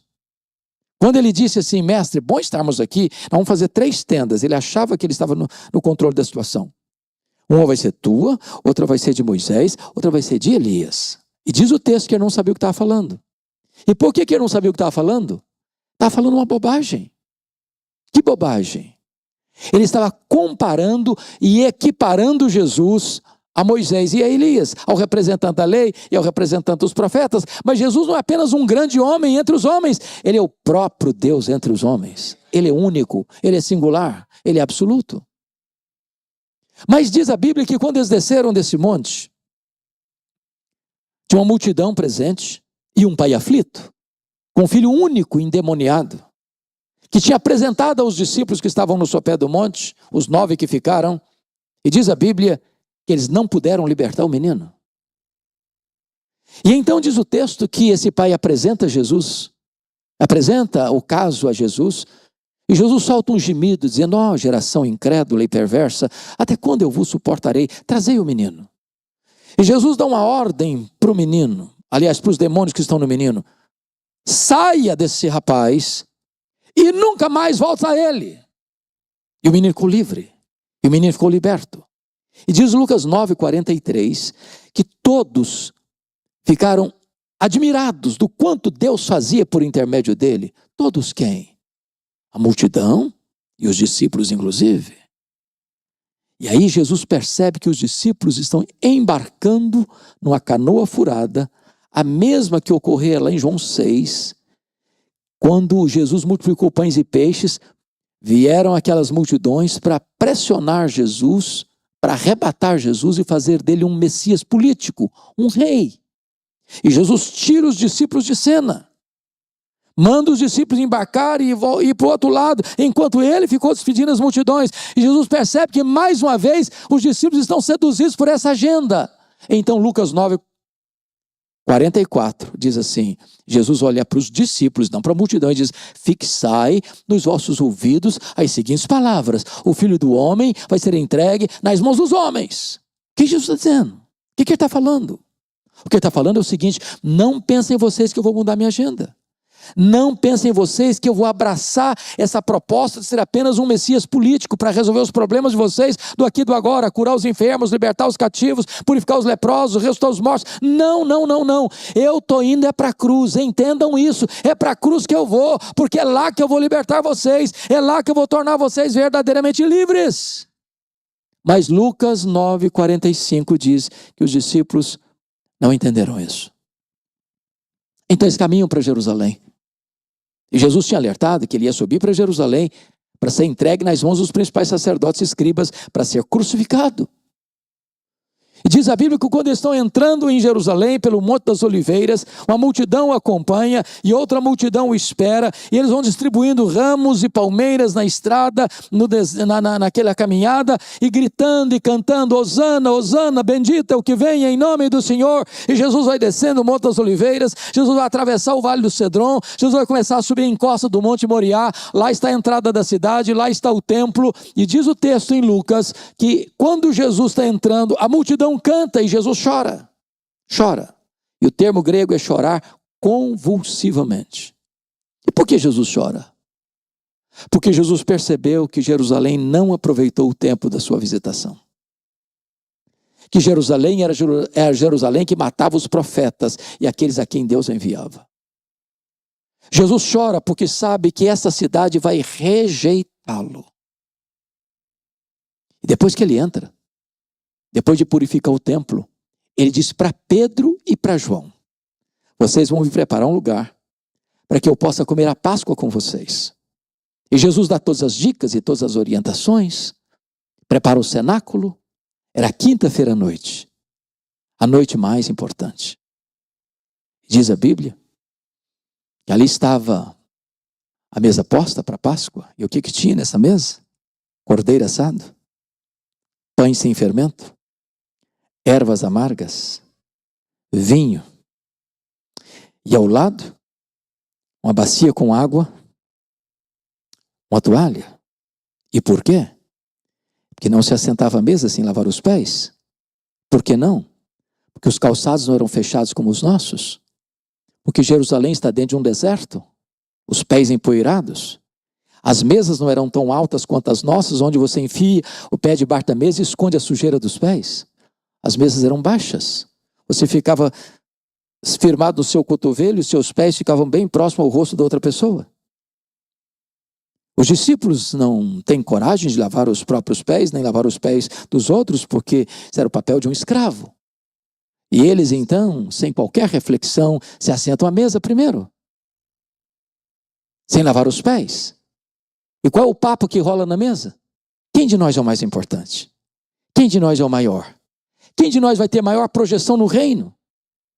E quando Jesus percebeu que os discípulos estavam antenados no outro canal, porque Jesus está na sombra da cruz, preparando-se para ir para a cruz, E os discípulos pensando em prestígio, na feira das vaidades, Jesus os choca, pegando a toalha, pegando a bacia e começando a lavar os pés dos discípulos. Eu imagino o constrangimento, o tapa de luva, lavando os pés de Mateus, de Tomé, de Judas Iscariotes, até que Jesus chega diante de Pedro. E Pedro não pode aceitar essa cena. E pergunta: tu me lavarás os pés a mim? E Jesus olha para ele e diz: se eu não, o que eu faço agora, tu não entendes, entendê-lo-ás depois. Aí Pedro radicalizou: nunca me lavarás os pés. Não, eu não vou permitir que tu te humilhes a esse ponto de tornar-te um escravo. Não, os meus pés tu não vais lavar. E Jesus então disse para ele: se eu não te lavar os pés, tu não tens parte comigo. Aí Pedro, que é 880, diz: então o senhor lava os pés, o senhor lava as mãos, o senhor lava a cabeça, aproveita e me dá um banho completo. E Jesus: não, Pedro, agora é você que não está entendendo. Todos vocês já estão limpos, exceto um. Está falando de Judas Iscariotes. Só precisa lavar os pés. Que Jesus está falando. Todos vocês já passaram pelo lavar regenerador do Espírito Santo. Agora vocês precisam deste lavar contínuo e diário do processo da santificação. E ali, Jesus faz a grande transição do judaísmo para o cristianismo. Quando ele pega um pão, o parte e diz: este pão é o meu corpo que é dado por vós. Fazei isto em memória de mim. Ele pega o cálice de vinho, diz: este cálice é a nova aliança em meu sangue, bebei dele todos, fazei isto em memória de mim, até que eu retorne para vós. E a partir daquele dia, cessa a matança de cordeiros. A partir daquele dia, Jesus é o nosso Cordeiro Pascal, o Cordeiro de Deus que tira o pecado do mundo. Depois da Páscoa, eles cantam um hino. A essas alturas, o Judas Iscariotes já tinha sido desmascarado por Jesus. Satanás já tinha entrado nele. Ele já tinha saído nas sombras espessas daquela noite trevosa para entregar Jesus aos principais sacerdotes. E quando estão saindo, Jesus se aproxima de Pedro e diz: Pedro, Satanás vos requereu para peneirar-vos ou para peneirar-te como trigo. Mas eu roguei por ti para que a tua fé não desfaleça. Quando te voltares para mim, fortalece aos teus irmãos. Eu acho que Pedro deu uma raspada na garganta e disse: Senhor, eu estou sabendo exatamente o que está acontecendo. Eu sei que nos bastidores tramam a tua prisão e a tua morte. Jesus, eu acho que os meus colegas não vão aguentar. Eles não têm tutano para isso. Mas deixa eu dizer uma coisa, conta comigo. Eu sou batuta. A corda não rói do meu lado. Eu quero dizer para o Senhor que todos te abandonem, eu jamais. Por ti darei minha vida. Estou pronto a ir contigo para a prisão e para a morte. E Jesus olha bem para ele e diz: pois em verdade te digo, que nesta mesma noite, antes que o galo cante, tu me negarás 3 vezes. Eu acho que o Pedrão calou. Silenciosamente, desceram no Monte Sião, atravessaram o Vale de Cedron, mergulharam nas fraldas do Monte das Oliveiras. Lá tinha um jardim, chamado Jardim do Getsemane, onde tinha uma prensa de azeite. E diz a Bíblia que Jesus chega ali, era um local que ele orava com frequência. Deixa 8 dos discípulos para trás, porque Judas não está mais entre eles. Chama Pedro, Tiago e João e diz: vocês vêm comigo. Vem comigo. Então Jesus disse para eles assim: vigiai comigo. E abre o coração para eles e diz assim: a minha alma está profundamente triste até a morte. Ficai comigo e vigiai comigo. E diz o texto que Jesus avança sozinho para o interior do jardim. Ele, o Criador do universo, o Rei da glória, põe o rosto no chão. E diz Hebreus 5:7, que lhe ofereceu aquele que podia libertá-lo da morte. Forte clamor e lágrimas. E ele ora, e ele chora, e ele ora, e ele chora, e ele ora, e ele chora, e diz: Pai, se possível, passe de mim este cálice, sem que eu beba, mas se não, seja feita a tua vontade. Quando Jesus volta para Pedro, Tiago e João, eles estão dormindo. E Jesus não acorda os três, não. Só acorda o Pedro. Dá uma balançada no peito e diz: Pedro, nem uma hora pudeste vigiar comigo. Vigiai e orai para que não entreis em tentação. O espírito está pronto, mas a carne é fraca. E Jesus volta para o segundo período de oração, põe o rosto no chão e ora e chora, e ora e chora, e ora e chora, e ora e chora, e repete as mesmas palavras. Diz a Bíblia que vem um anjo do céu e consola Jesus. Ele volta para Pedro, Tiago e João, estão dormindo outra vez. Aí Jesus volta para o terceiro round de oração, e agora a batalha é maior. Agora a luta é mais titânica. Agora Jesus não apenas molha o chão com as suas lágrimas, mas o seu corpo começa a suar sangue, e ele tinge a terra com lágrimas e com sangue, repetindo as mesmas palavras. Agora preste atenção. Quando Jesus se levanta dos seus joelhos, ele não está mais angustiado. Não tem mais angústia nele. Não tem mais angústia. Ele se volta para os discípulos, estão dormindo, e ele dá uma balançada neles assim, diz: ainda dormis e repousais? Acordai, vamos-nos, o inimigo se aproxima. E o Pedro acordou meio atabalhoado e viu aquela turba chegando armada até os dentes, pega a espada, decepa a orelha de Malco, e Jesus: guarda essa espada, Pedro. Se eu precisasse desse tipo de ajuda, eu rogaria ao Pai, ele me mandaria mais de 12 legiões de anjos. O que são 12 legiões de anjos? São 72 mil anjos.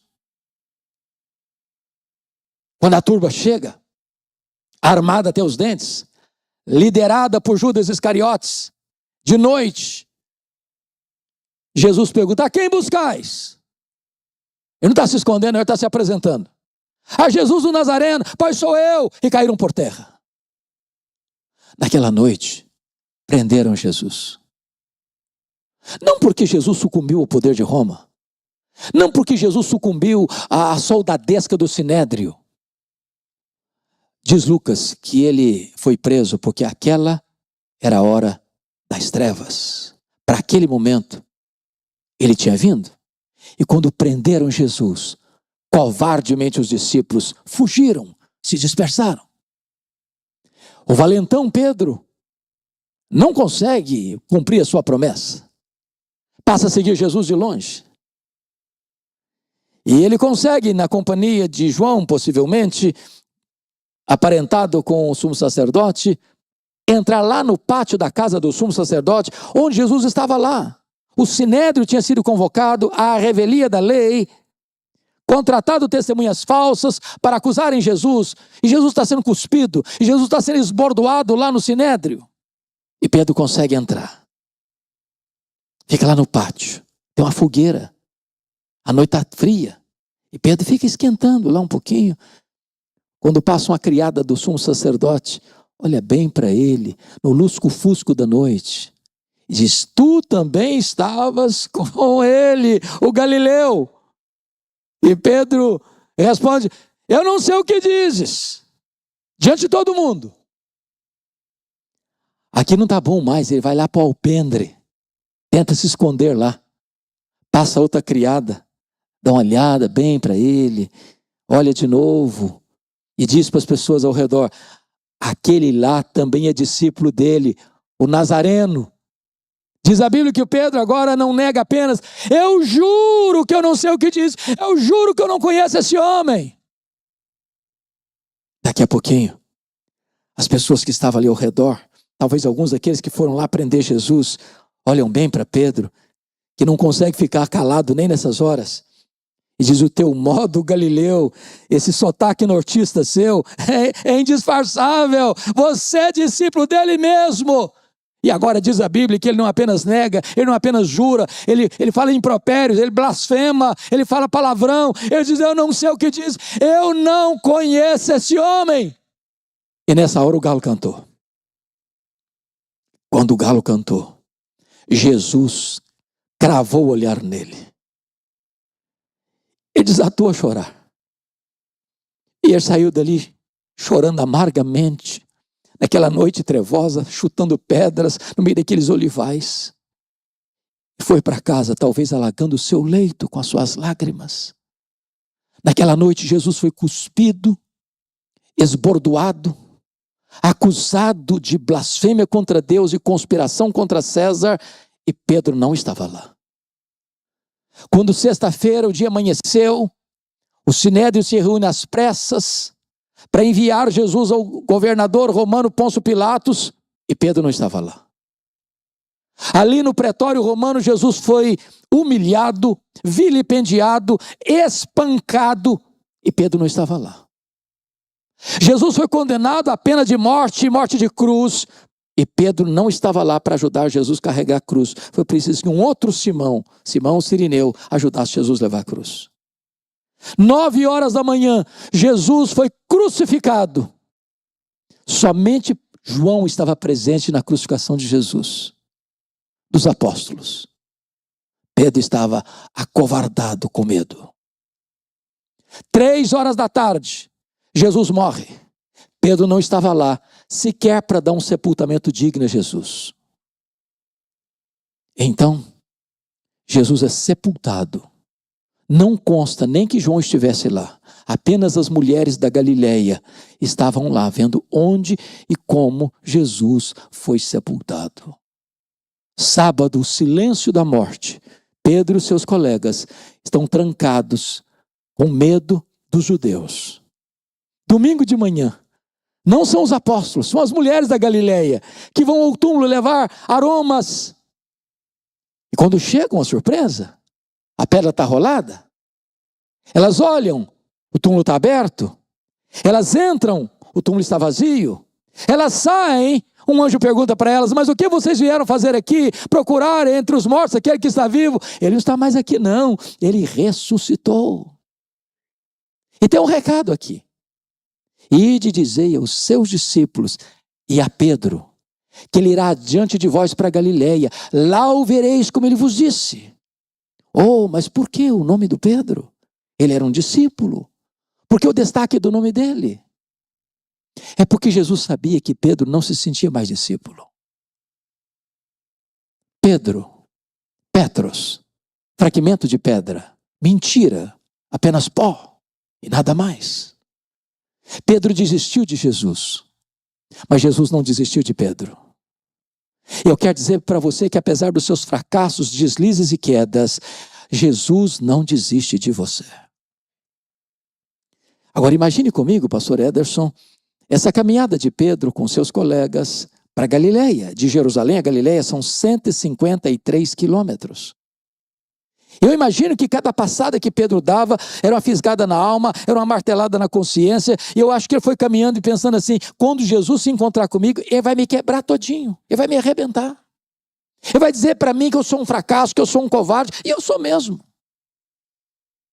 Quando ele chega lá, na Galileia, Jesus não está lá. Jesus não está lá. Aí ele diz para os seus colegas assim: eu vou pescar. O que significa isso? Preciso ganhar um troco? Fazer uma higiene mental? Não. Ele está dizendo: acabou para mim. Fim de linha para mim.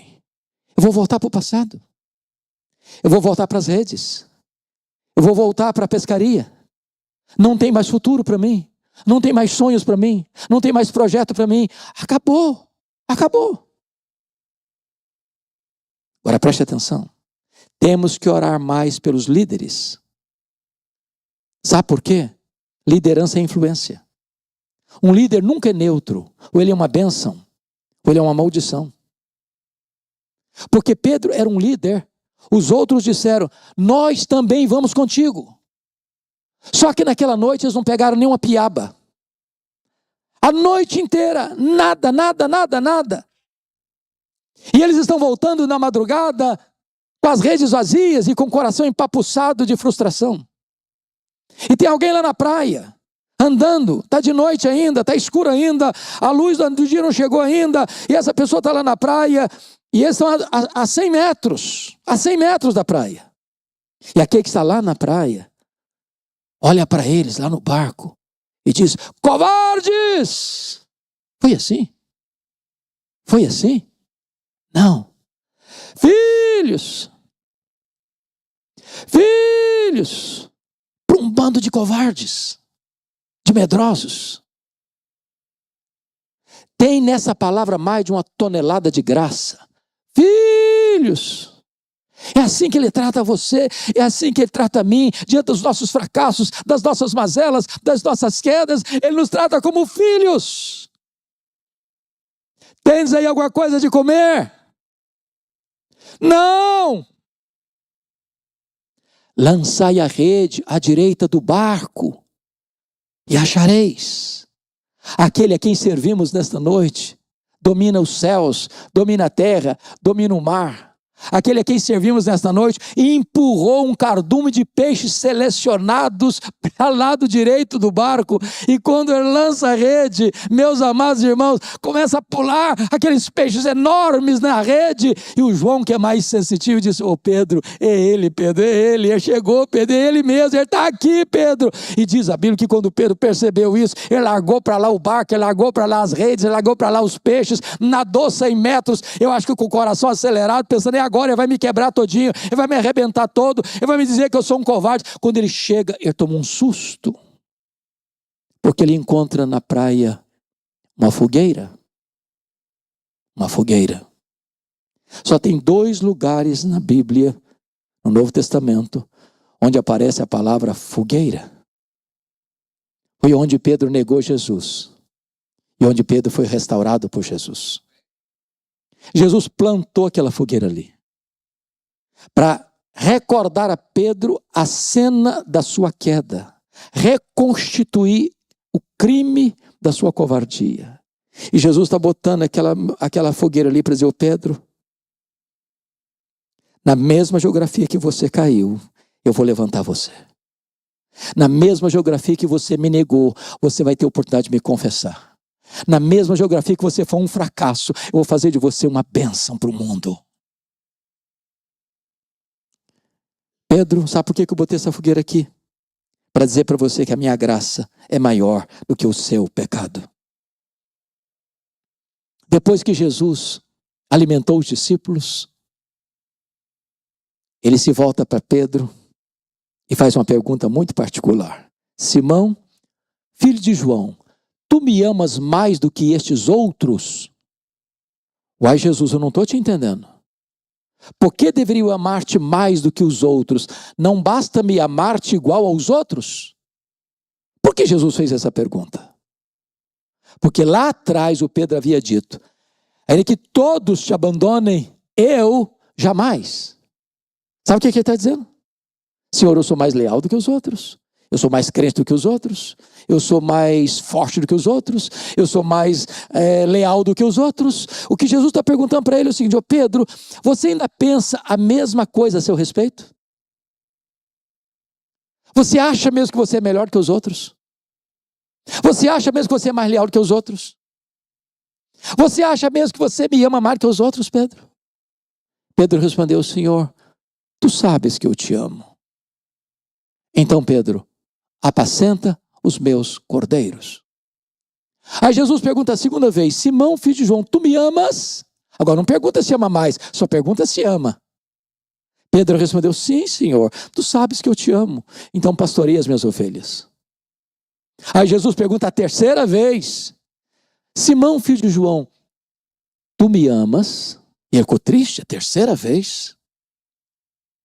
E respondeu: Senhor, tu sabes todas as coisas. Tu sabes que eu te amo. A pergunta é: por que Jesus perguntou 3 vezes? É óbvio. Óbvio. Porque ele negou 3 vezes. Mas o que significa isso? Significa que para cada queda de Pedro, a graça é suficiente. A graça é suficiente. A graça é suficiente para levantar. Talvez você caiu uma vez, fracassou a segunda vez, está quebrado porque pela terceira vez você caiu. E Jesus está aqui hoje dizendo: pois a minha graça é suficiente, a minha graça é suficiente, a minha graça é suficiente para levantar você nesta noite.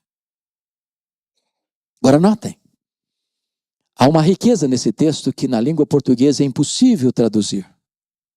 Vocês sabem que na língua grega, nesse texto foram usadas duas palavras. O verbo agapao e o verbo filéu. Da palavra ágape e da palavra filia. Ágape é o amor que dá a vida pelo outro, que morre pelo outro, que se sacrifica pelo outro. Filia é o amor de amizade, de onde vem a nossa palavra, por exemplo, filosofia, sabedoria. É aquele amor apenas que gosta do outro. Agora vamos entender o que aconteceu. Quando Jesus perguntou a primeira vez para Pedro, ele usou o verbo agapao. E Jesus pergunta, Petros, agapas-me? Tu me amas com amor ágape? Tu me amas a ponto de dares tua vida por mim? Tu me amas a ponto de morreres por mim? Pedro não respondeu essa pergunta. O que Pedro respondeu foi outra coisa. Pedro respondeu para Jesus, Filose. Filose. Sabe o que ele disse? Jesus, amor ágape eu não tenho. Eu não estou preparado para morrer por ti. Eu não tenho coragem de dar minha vida por ti. Eu apenas gosto de ti. E respondeu, Filose. Na segunda pergunta, Jesus usou o mesmo verbo. Petros, agapas-me. Tu me amas com amor ágape. Tu me amas com amor sacrificial. Tu me amas a ponto de dares tua vida por mim, de morreres por mim. Pedro não respondeu essa pergunta. O que ele respondeu foi, Senhor, amor ágape eu não tenho. Eu não tenho coragem de morrer por ti. Eu não estou pronto a dar minha vida por ti. Eu apenas gosto de ti. E respondeu, Filose. Filose. Por que o Pedro ficou triste assim a terceira vez? Porque Jesus mudou a pergunta. Jesus usou na terceira pergunta o mesmo verbo que Pedro tinha usado nas duas primeiras respostas. Então Jesus pergunta para ele assim, Petros, fileis-me. Pelo menos tu gostas de mim? Aí Pedro ficou triste. E disse, Senhor, tu sabes todas as coisas. Tu sabes que eu te amo. Lição aprendida. Quando você, confiando em você mesmo, diz para Jesus que vai morrer por ele, dar sua vida por ele, você pode fracassar, como Pedro fracassou. Mas quando você reconhece que você não tem poder em você mesmo, aí Deus, o Espírito Santo, capacita você para dar a sua vida por Jesus. Mas notem que Jesus não está apenas restaurando Pedro, ele está restaurando o ministério de Pedro. Porque ele diz, apacenta os meus cordeiros, pastorei as minhas ovelhas, apacenta as minhas ovelhas. Talvez eu esteja falando aqui nesta noite para algumas pessoas que já foram gente de linha de frente, gente de liderança, gente que estava com a mão no arado, que talvez por uma razão ou outra na vida, um fracasso ou outro na vida, largou a mão do arado, retrocedeu, desistiu. E diz, não tem mais jeito para mim, não tem mais solução para mim, pois Jesus está aqui hoje para colocar de volta na sua mão o cajado de pastor. Para você retomar. E a única exigência que Jesus Cristo faz para restaurar você é a pergunta, você me ama? Você me ama? Você me ama? Se você ama Jesus, é hora de recomeçar. Pois bem, queridos, notem comigo que depois que Jesus restaura Pedro, restaura o ministério de Pedro, é maravilhoso, Pedro não é mais o mesmo homem. A partir daqui, Pedro não é mais o mesmo homem. Pedro não é mais covarde, Pedro não é mais medroso, Pedro agora enfrenta prisões, Pedro agora enfrenta açoites, Pedro agora é um homem de oração, Pedro agora é um homem que prega e os corações se derretem, Pedro agora é um homem que ora e os enfermos são curados, Pedro agora é um homem poderosamente usado por Deus.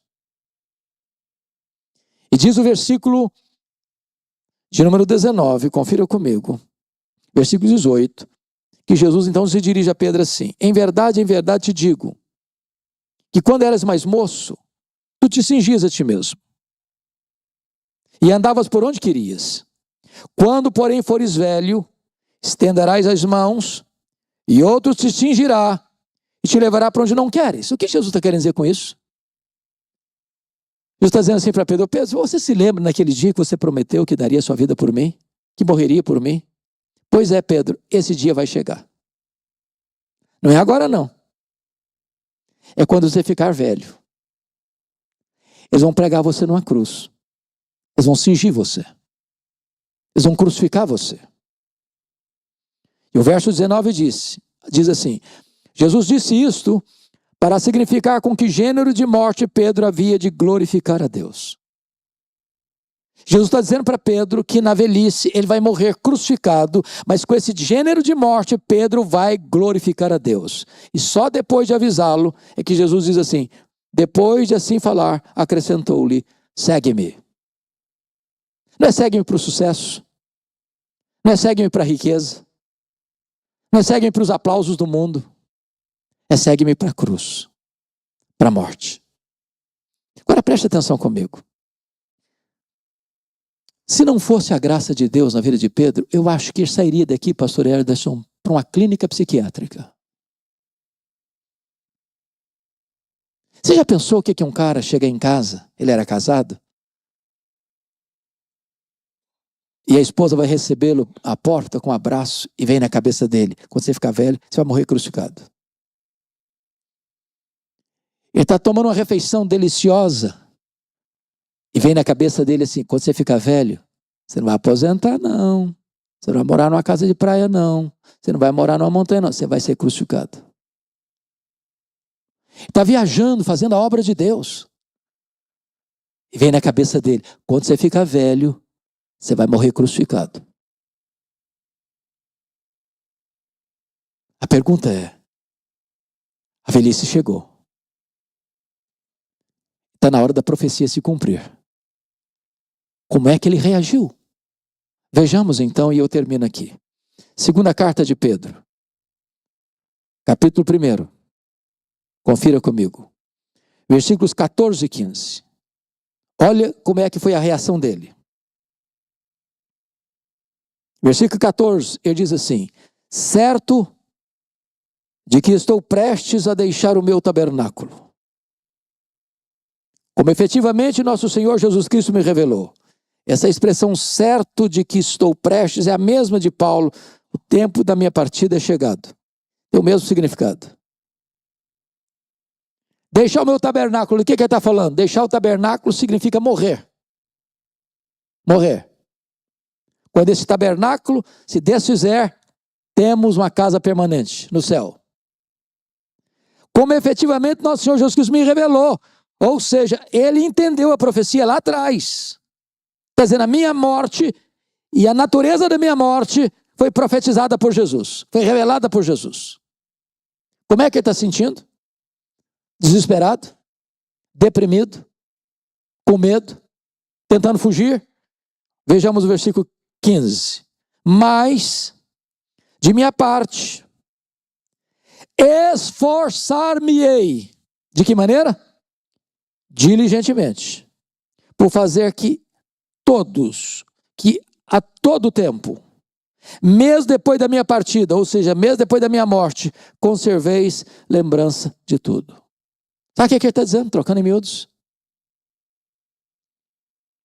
Roma não vai me matar. Roma não tem poder de botar um fim no meu ministério. Roma pode silenciar minha voz, mas a pregação que eu proferi, que eu anunciei, vai continuar reverberando na história. O meu ministério não vai acabar. O que eu ensinei vai continuar produzindo resultados e efeitos ao longo dos séculos. Meus amados irmãos, aqui está a grande vitória de um cristão. Nem a vida, nem a morte pode separá-lo do amor de Deus. Os homens podem tirar nossa vida, mas os homens jamais poderão matar a voz do evangelho que foi proferida pela nossa boca. Esta voz vai continuar ecoando. Esta voz vai continuar ressoando nos corações. Esta voz do evangelho vai continuar produzindo resultados extraordinários para o reino de Deus. Eu preciso de você que o mais importante, então, não é o obreiro, é a obra. Não é o evangelista, é o evangelho.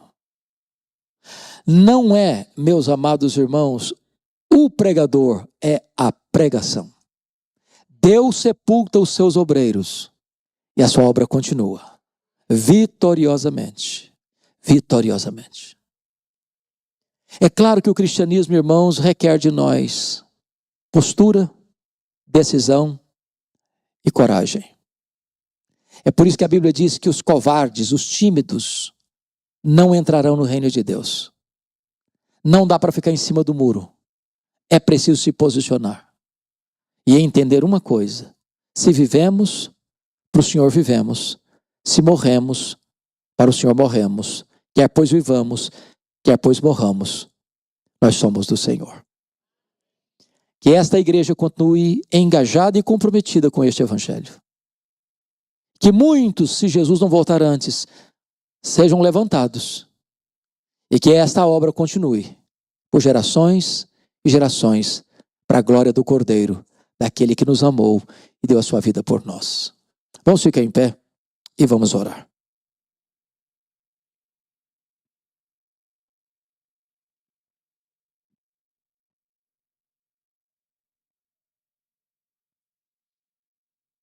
Eu disse no começo desta mensagem que Pedro está aqui.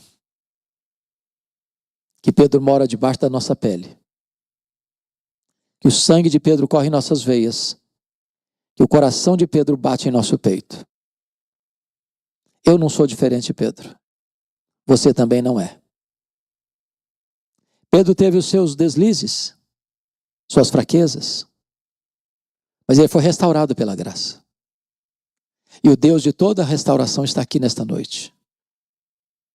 O Pedro que está aqui hoje pode ser levantado por Jesus, perdoado por Jesus, restaurado por Jesus, usado poderosamente por Jesus.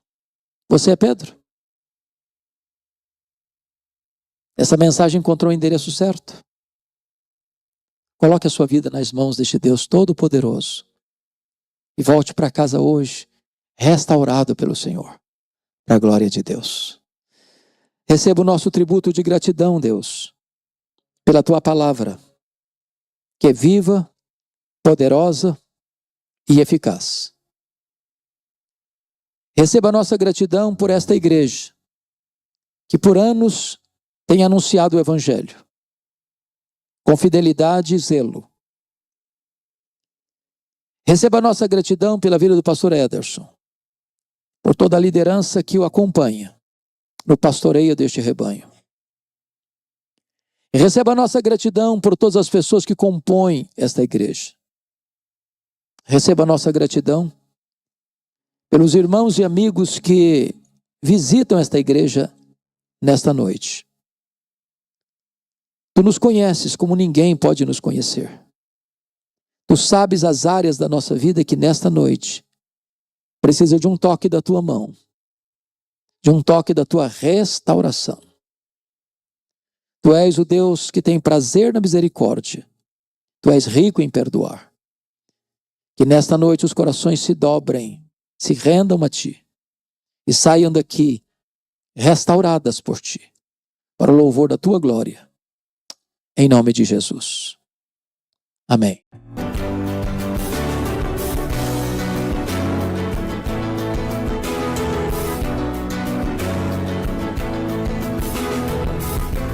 Palavra da Verdade, com Hernandes Dias Lopes.